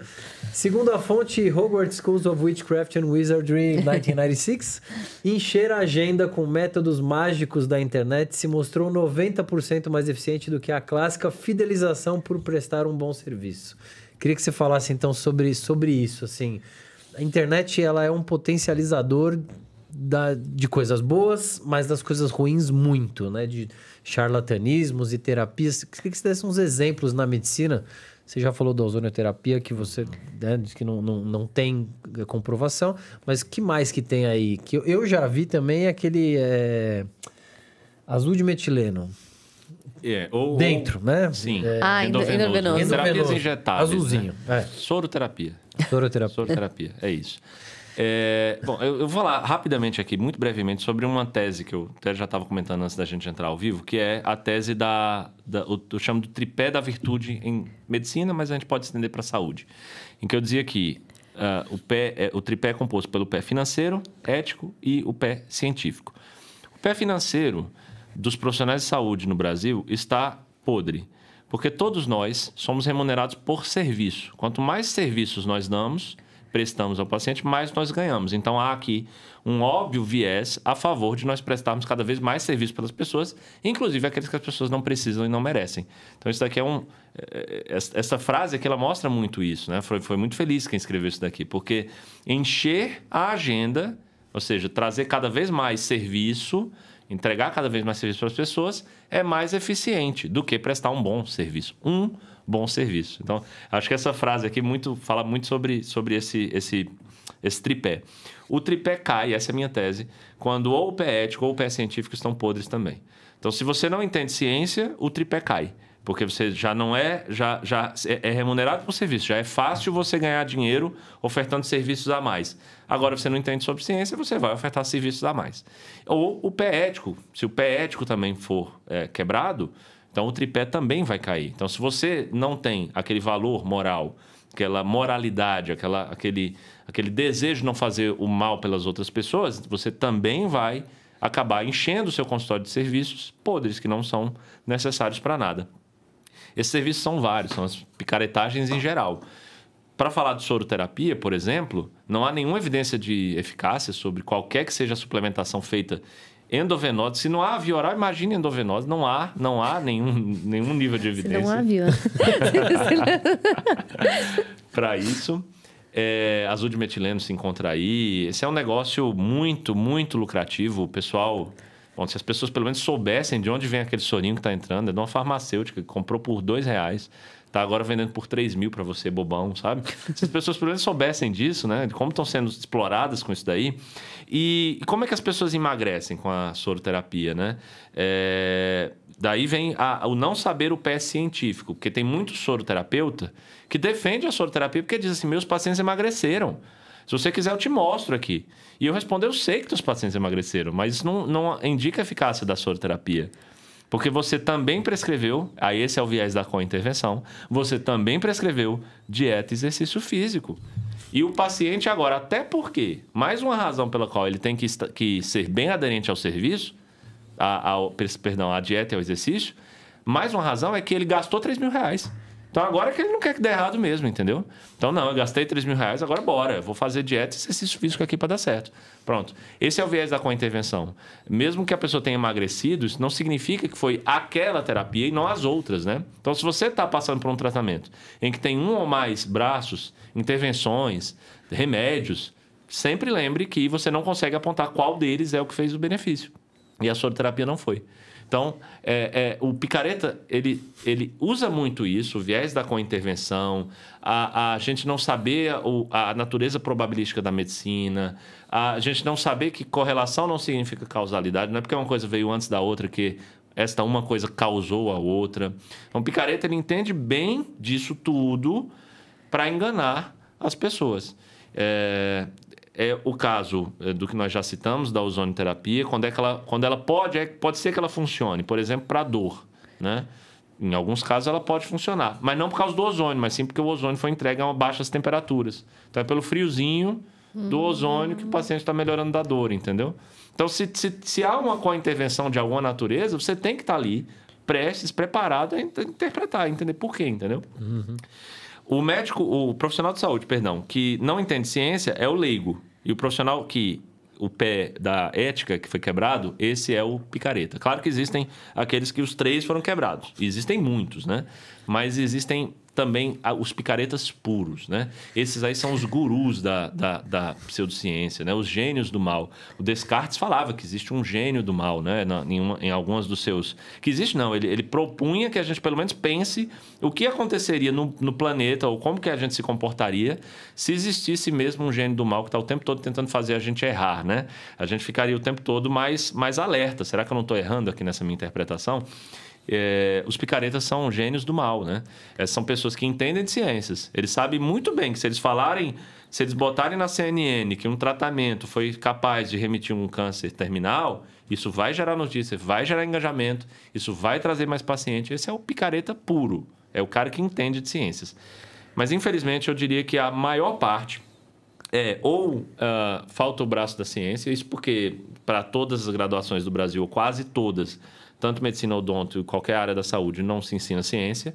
Então, o pé da ciência também está podre, infelizmente. A gente tem que sair disso, entendeu? A gente tem que arrumar um jeito de se desgarrar pelo nosso próprio bem. Lembrem-se, um dia seremos nós os pacientes, né? Sim. Foi o que a gente falou no início. A gente vai ser tratado por essa nova geração. Eu lembrei de um médico que uma amiga minha foi, óbvio que eu não vou citar nome, porque eu nem lembro, na verdade.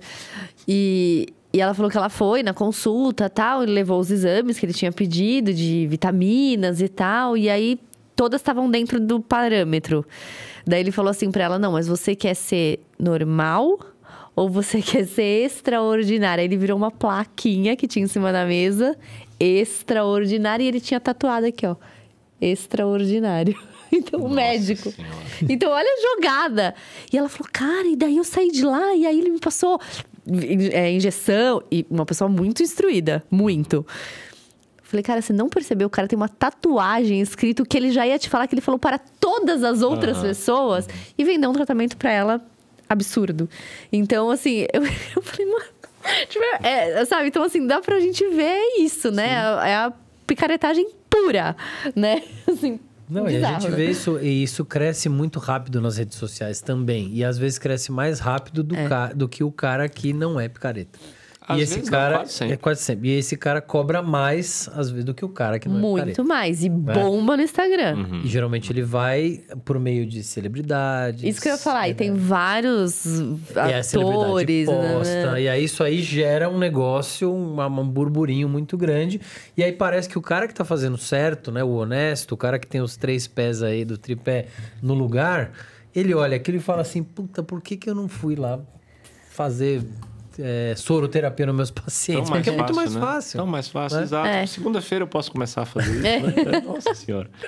O algoritmo, ele amplifica, né? O algoritmo das redes sociais, infelizmente, é uma crítica a fazer a eles, né? Eles amplificam muito isso, porque o ser humano, aquilo que a gente já falou, gosta de se sentir iluminado, né? E o iluminado é o extraordinário, é o diferente. Vamos para a imagem amarela, por favor? Mais uma vez, ó, Iatrogenia Odonto, vamos ter que descobrir quem você é para trazer você aqui, hein? Porque eu não sei quem você é. Segundo o periódico Bionature, 2026. Então, já está na frente do nosso tempo. Em odontologia, o acréscimo do prefixo bio faz com que qualquer palavra pareça 79% mais importante. Biobase, bioestimulador, bioativo, biocerâmico, bioaro, biocorrosão, biomassa de banana verde. Isso tem na medicina também? Medicina quântica, medicina integrativa, medicina da longevidade saudável, né? Aqui eu tô falando palavras que causam um bem-estar, libera um pouquinho de dopamina, a gente fica tranquilo. Nossa, então é da natureza, né? Quântica, então é avançado. Eu não sei o que é essa tal coisa de física quântica, então deve ser um negócio muito avançado. Então, essa liberação, esse viés, né? Seja ultra tecnológico, seja um viés natureba, pega muito, puxa muito as pessoas. O entendeu? novo, né? O novo também, com certeza. Então, isso aqui é fato, assim, também, eu sigo esse Instagram, Iatrogenia Odonto, e eu acho eles geniais também. Eu acho que ele consegue resumir tão bem, né, em um post só, exatamente o que acontece mesmo. Porra, legal. Muito bom. E agora, vamos voltar, assim, eu queria falar um pouco de odontologia e medicina, né? Eu queria que você falasse, assim, para os dentistas, como, assim, durante o tratamento tem alguma coisa que a gente consiga identificar que o paciente está tendo um problema cardíaco ali naquele momento e que a gente possa... De emergência mesmo, de urgência mesmo. Como que o dentista identifica e encaminha e tudo mais, assim, sabe? Uma coisa mais clínica. Mais clínica. Certo. Bom, se o paciente estiver sentindo qualquer sintoma cardiológico, que são dor no peito, palpitação, queda de pressão arterial, sudorese, qualquer coisa assim que seja estranha e aponte para alguma coisa cardíaca, esse paciente deve ser imediatamente encaminhado. De preferência em ambulância, então deve o consultório ligar para a ambulância, talvez SAMU, né, para chegar lá e levar já com o médico em direção ao hospital, tá? Se acontecer alguma urgência, muito, muito urgente mesmo, do tipo, ele desmaiou, ele está agora em parada cardiorrespiratória, essas urgências, elas podem ser tratadas por qualquer leigo, na verdade, não precisa nem ser profissional de saúde, basta ele fazer um curso de suporte básico de vida.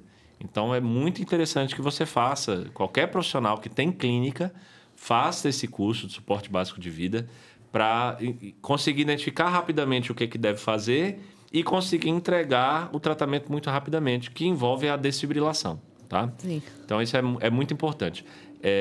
A desfibrilação, ela tem que ser imediata em quem tem esse evento, parada cardíaca, né, fora do hospital, em clínicas. E nós pararmos para pensar, talvez a gente não tenha desfibrilador aqui no prédio que a gente está agora, por exemplo. Talvez o nosso condomínio não tenha dela. No meu tem, porque eu fui lá e exigi que comprássemos e a gente comprou. Mas a gente tem que lutar, esse é um ponto bem nevrálgico do problema, temos que comprar 10, temos que ter 10 próximos de nós e temos que aprender nós mesmos a encarar, a aprender o que fazer com essa pessoa que entrou em parada, que é aquela coisa imediata. Para as outras, encaminha. Liga, SAMU, chama e manda. E sintoma cardiológico é isso, né? Sudorese também, né? Porque às vezes o paciente está só com sudorese e pode ser cardíaco. Então, se acontecer do nada, é melhor encaminhar. Dá aquela brilhadinha aqui. É aquela sudorese de testa, né? Essa. Exato. Aquela sudorese que a pessoa fica branca. Sim. Né? E gelada. Isso. Né? Essa daí. Essa é a sudorese, não é a sudorese tá calor aqui. Não. Mas o ar tá ligado e o cara tá tudo... Isso. Aquele que começa a ficar com... Eu já tive um paciente... Gelado, assim, branco. Doutor, tô passando mal. Não, mas eu tava... Eu já tive um paciente. E eu tava... Aferindo a pressão. Acompanhando com a maquininha da pressão lá. E ele tava com a pressão subindo e aí apitou lá 21/12. Eu falei, chega, aborta isso aqui e vamos pro hospital. Né? Deixa eu te perguntar, eu não sei... Eu tô tentando lembrar com a Jack. Hã? Não. Teve alguém que me contou, eu não tô tentando lembrar quem é, mas eu não vou lembrar. Que falou que, acho que a mãe, não sei, tava tendo enjoo. E aí ficou 3 dias com esse enjoo e depois ela morreu de infarto.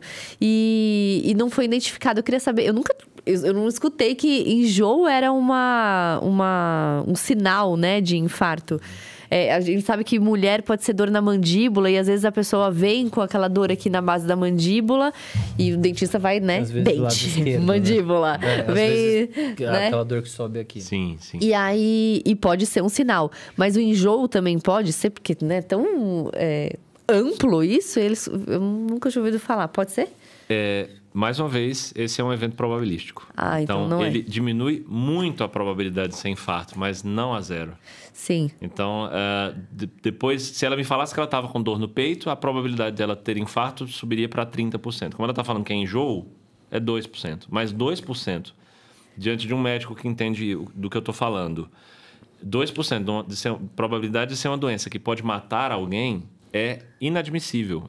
Ela não pode ir para casa com esses 2%, entendeu? Entendi. Então, a gente já faria novos testes e tentaria entender. E com os novos testes, aí chegaria ao mesmo diagnóstico que acabou chegando depois, entendeu? Sim. Então, não é que pode ser. Não vou falar que enjoo é um sintoma de infarto. Não é. Né? Há sintomas atípicos, sim. Mas enjoo não é específico para isso. Só que enjoo não descartou.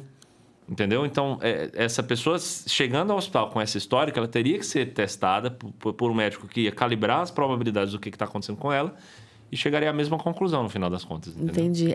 Eu não lembro quem me contou, mas a pessoa chegou a óbito. Uhum.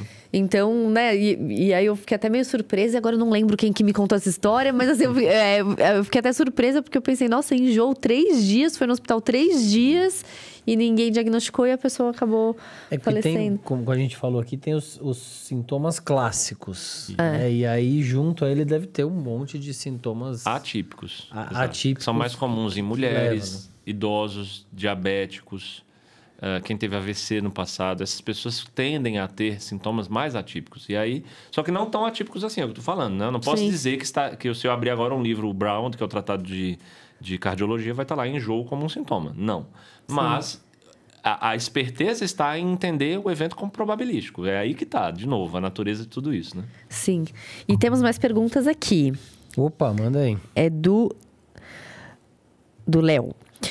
A grande pergunta, como fiscalizar a picaretagem? O CFO, né, que é o Conselho Federal de Odontologia, não pode fiscalizar as publicações nas redes sociais. Fiscalizar procedimentos sem comprovação científica? Tem como fiscalizar essas picaretagens? Porque na odontologia, pelo menos, né? Porque essa é a rola dificuldade. solto. E o CRM faz alguma coisa por isso? O que o conselho fez até recentemente, só dando palmas até para eles, Uma passadinha de pano. Não, mas na verdade teve a gente junto lá com o professor Imparato, o pessoal do CNPq, o pessoal da academia, teve uma pressão muito forte no CFO e eles fizeram agora em relação ao flúor, né? Então, assim, tinha lá muito picareta falando mal do flúor. Tem um lance contra o flúor, assim, histórico, sites e anti-flúor, tem uma galera, assim, e geralmente é uma galera que é anti-vacina também. É um combo, né? É o número 1, uma coca e uma batata. É o anti-vacina, o anti-flúor e o dentista biológico. Então, vem o negócio tudo junto, né? E aí eles fizeram. Então, o que o conselho pode fazer? Ele fez lá uma normativa falando que aos últimos 50 anos o flúor na verdade salvou o mundo das cáries teoricamente, né? O flúor tópico de pasta de dente e tudo mais, ok, e aí tem uma orientação, mas aí assim é o máximo que eles podem fazer. Sim. Assim, agora eles podem também atuar. Salvou o mundo das cáries, acho que ele deu um exagerado. Mas diminuiu muito. A gente diminuiu, tinha perda lógico. dentária, né?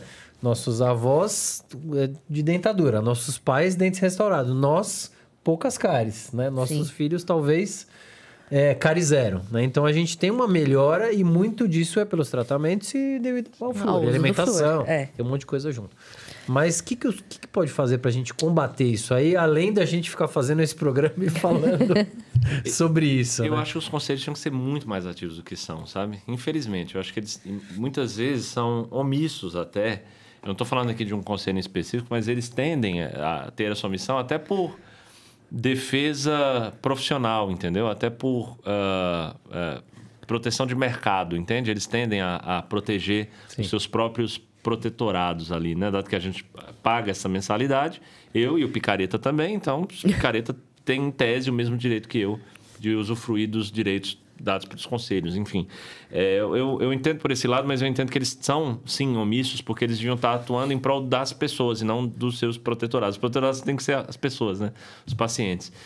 Recentemente, o Conselho Federal de Medicina soltou nota, não proibindo, não criminalizando, mas dizendo a verdade sobre a prescrição de esteroides anabolizantes para fins estéticos, né?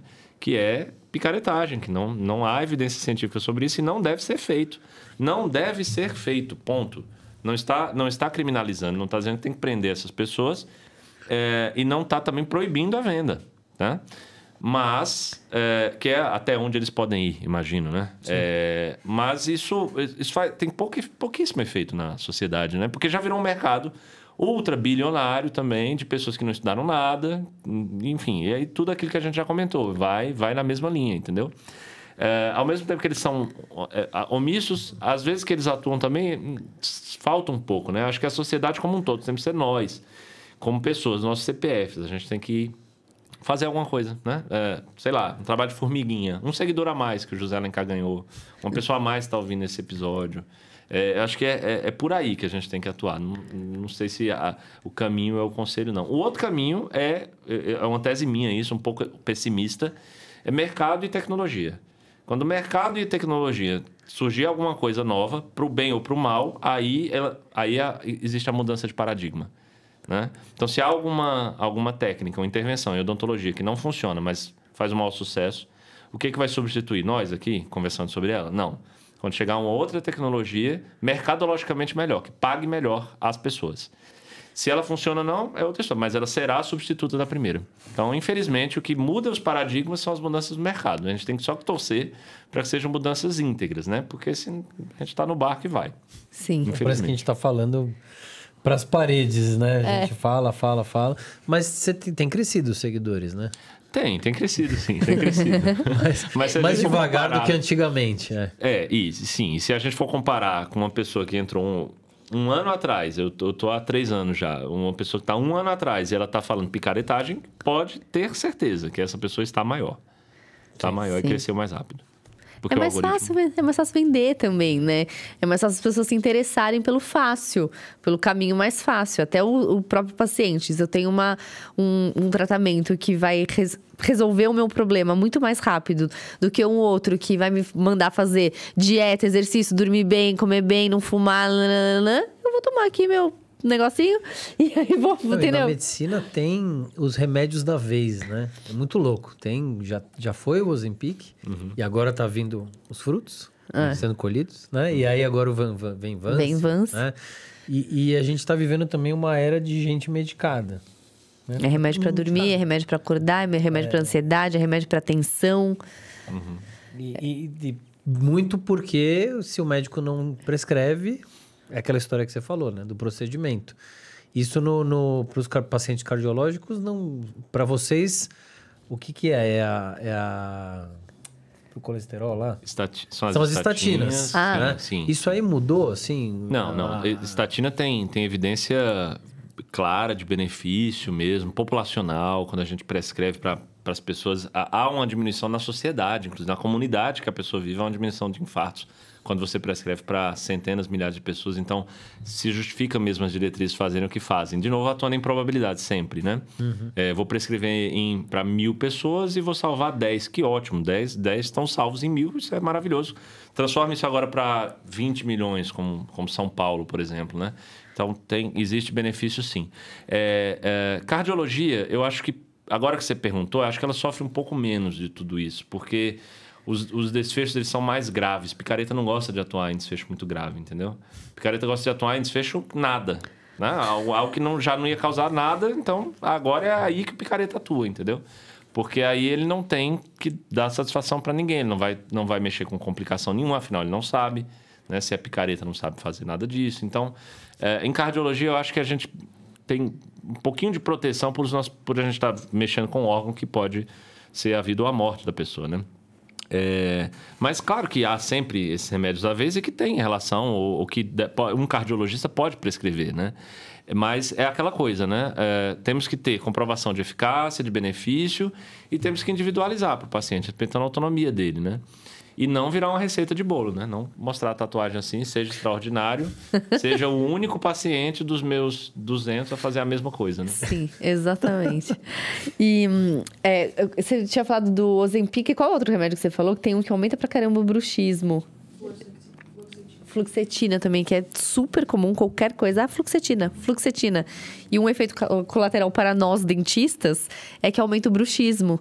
Então, às vezes, a pessoa tem um bruxismo severo e aí toma uma medicação e aí a pessoa tá tomando esse remédio. Lógico, a gente até falou isso antes do programa, a gente não intervém na medicação do paciente, mas a gente, né, orienta para passar com o médico, para ver se dá para trocar a medicação e tudo mais, porque causa esse efeito colateral. Acho que o que o Luiz quis saber, assim, era se tem algum efeito, se tá vindo mais pacientes para você com efeitos colaterais dessa geração Ozempic, né? Assim, se tá vindo mais, se tem mais efeitos colaterais, você tem essa percepção? Olha, o consultório do cardiologista já é bem agitado com tudo que tem, né? Já cuida de muita coisa. E certamente deve estar chegando mais, porque nada é à toa, nada de graça. Um medicamento que você prescreve tem sempre seus efeitos colaterais e é a hora de você ver o que está na urna azul e vermelha, se ela está aumentando ou está diminuindo. Então, certamente vai ter, com certeza, né? A gente não está vivendo uma era fácil para a medicina, infelizmente, para a saúde em geral, exatamente por essa que vocês falaram. Hipermedicalização, hiperexames, é tudo muito exagerado, né? E nós não estamos recebendo de volta a saúde. Não estamos. Isso é fato, né? Então, certamente sim. Eu mexo com arritmia. Então, aí é que eu não recebo mesmo. Para ser um remédio para o paciente por causa dele vir para mim, tem que ser assim, uma tragédia, né? Porque ele tem que estar com arritmia por causa dele. Nossa Senhora. É verdade, né? Porque é um braço do braço da cardiologia, né? Então, é super específico. Bom, e para você que ficou até agora, você vai pegar o assunto um pouquinho mais crispado que a gente ia falar, não falamos ainda, né? Que eu ia perguntar, e aí vou fazer um disclaimer até, de falar assim, olha, nós não somos os donos da verdade, né? Nós estamos trazendo aqui opinião baseada em evidência científica, opinião do médico cardiologista, opinião nossa e tudo, mas não quer dizer também que, né, tá todo mundo errado, só a gente tá certo. Mas a gente está pautado por evidência científica, né? E aí eu queria perguntar para você sobre a homeopatia, né? Então, a homeopatia é uma especialidade médica, recentemente a gente vê um movimento de alguns médicos ou de algumas entidades como você que se preocupam com a evidência científica, até o CRM ia rever a homeopatia como especialidade médica, né? Queria que você falasse disso. O que é, da onde vem e o que você acha da homeopatia? Bom, vamos lá. Do que se alimentam, como comem, onde vivem. Exatamente. Vamos lá, vamos tentar organizar aqui. A homeopatia é um tratamento que começa por não ter plausibilidade biológica, né? Não há como explicar como é que a ausência de tratamento vai levar... É o tratamento, né? Porque pela diluição que eles fazem, então não sobrou tratamento algum ali. A pessoa não tá tomando remédio nenhum. Então, plausibilidade biológica não existe. Não existe plausibilidade, não é aí que o problema morreu. Não é aí que eu vou enterrar a homeopatia, entendeu? Porque em muitos tratamentos não tem plausibilidade biológica e depois acabaram se comprovando eficazes, que a gente não sabe ainda por quê, entendeu? Um bom exemplo disso são os beta-bloqueadores para o coração. É paradoxal, o beta-bloqueador é um remédio que faz o coração bater mais fraco e mais devagar. E a longo prazo ele faz o coração bater mais forte, né, para quem tem insuficiência cardíaca. Por quê? A gente tem algumas ideias e tal, mas naquela época nem tínhamos. Só sabíamos que o efeito clínico está aqui aparecendo. Tem menos bolinha vermelha para quem toma um beta-bloqueador. Então não é pela ausência da plausibilidade biológica ainda, é pela ausência de desfechos clínicos. Clinicamente, a homeopatia não se comprovou benéfica para nenhuma patologia, nenhum desfecho, nada. Para sempre que ela foi estudada, com estudos sérios, é claro, né? Porque estudo de qualidade ruim tem em todo canto. Mas com estudos mais alto rigor metodológico, não existe sequer um estudo benéfico. É por isso que eu digo que é ineficaz, tá? Muitos dos que defendem o tratamento com homeopatia defendem, agora respondendo que eu estou me pautando por uma ciência muito cartesiana, que eu estou só tentando olhar para os estudos e eu não estou entendendo a ciência, o universo, como algo mais integral, tá? Bom, para essas pessoas, o que eu tenho que responder? Quando você procura um médico, e a homeopatia é feita por profissionais de saúde, quando você procura um profissional de saúde, você procura porque você tem algum problema que você quer resolver, tá?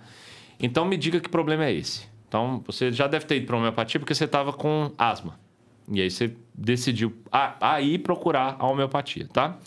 Quando você está com asma, o que é que você quer? Você quer se livrar da asma. Pois pronto, pois eu agora tenho uma metodologia para mostrar para você que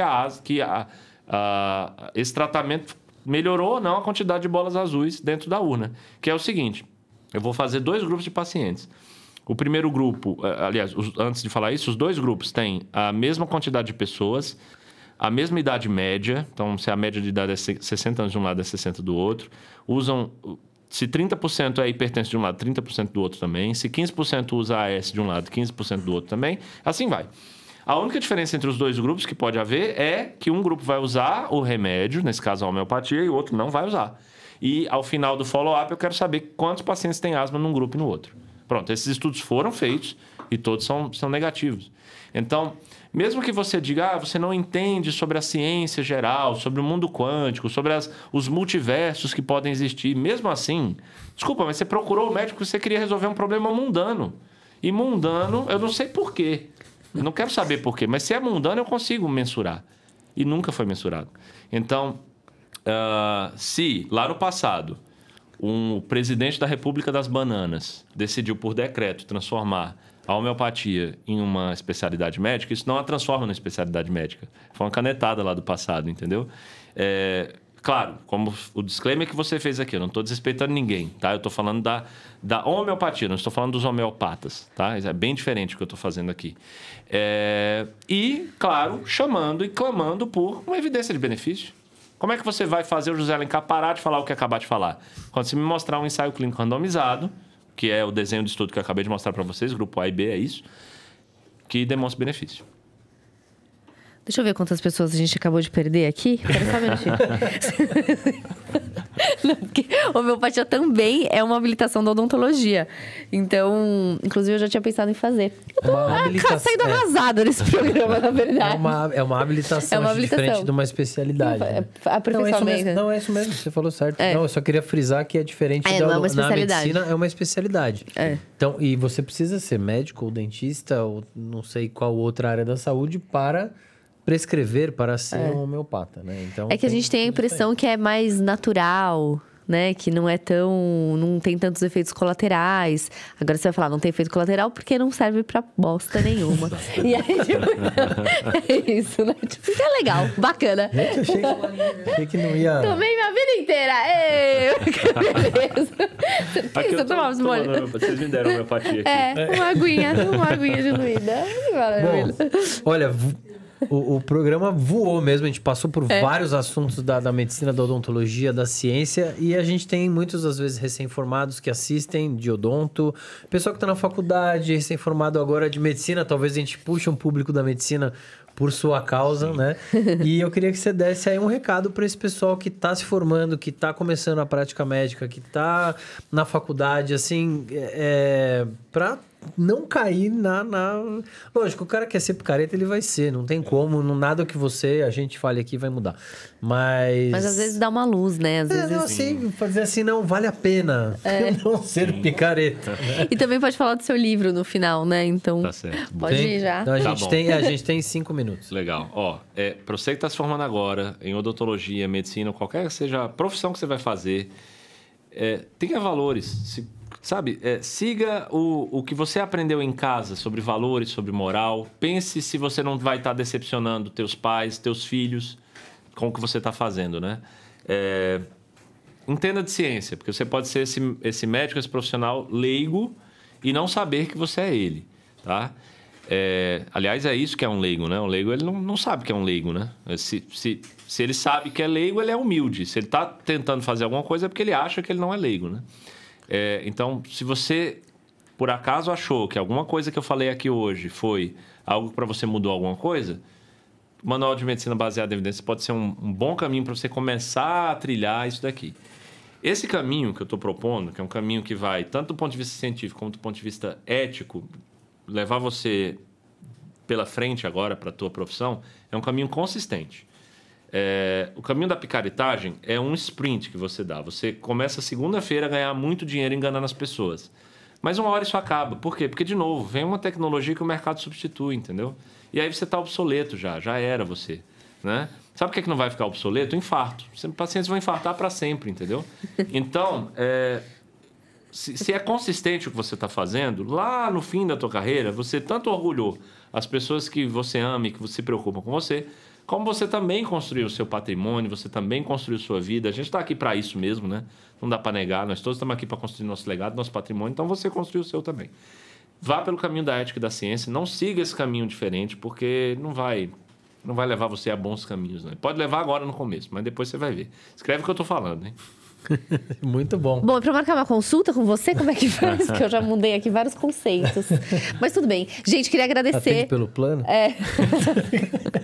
Deixa eu falar do mas livro você tem um rapidinho. site? Ih, deixa eu falar o livro. Você tem o site? Ou só é o Instagram e para entrar em contato com você mesmo como... Tem o site, é o drjosealencar.com, eu acho, .com.br. Mas o Instagram e o LinkedIn já tem na bio o site. Tudo lá, né? Como é que você faz como é que entra em contato com o livro, como que entra em contato para consulta, tudo lá. E para falar, né? Porque você falou da CNN, né?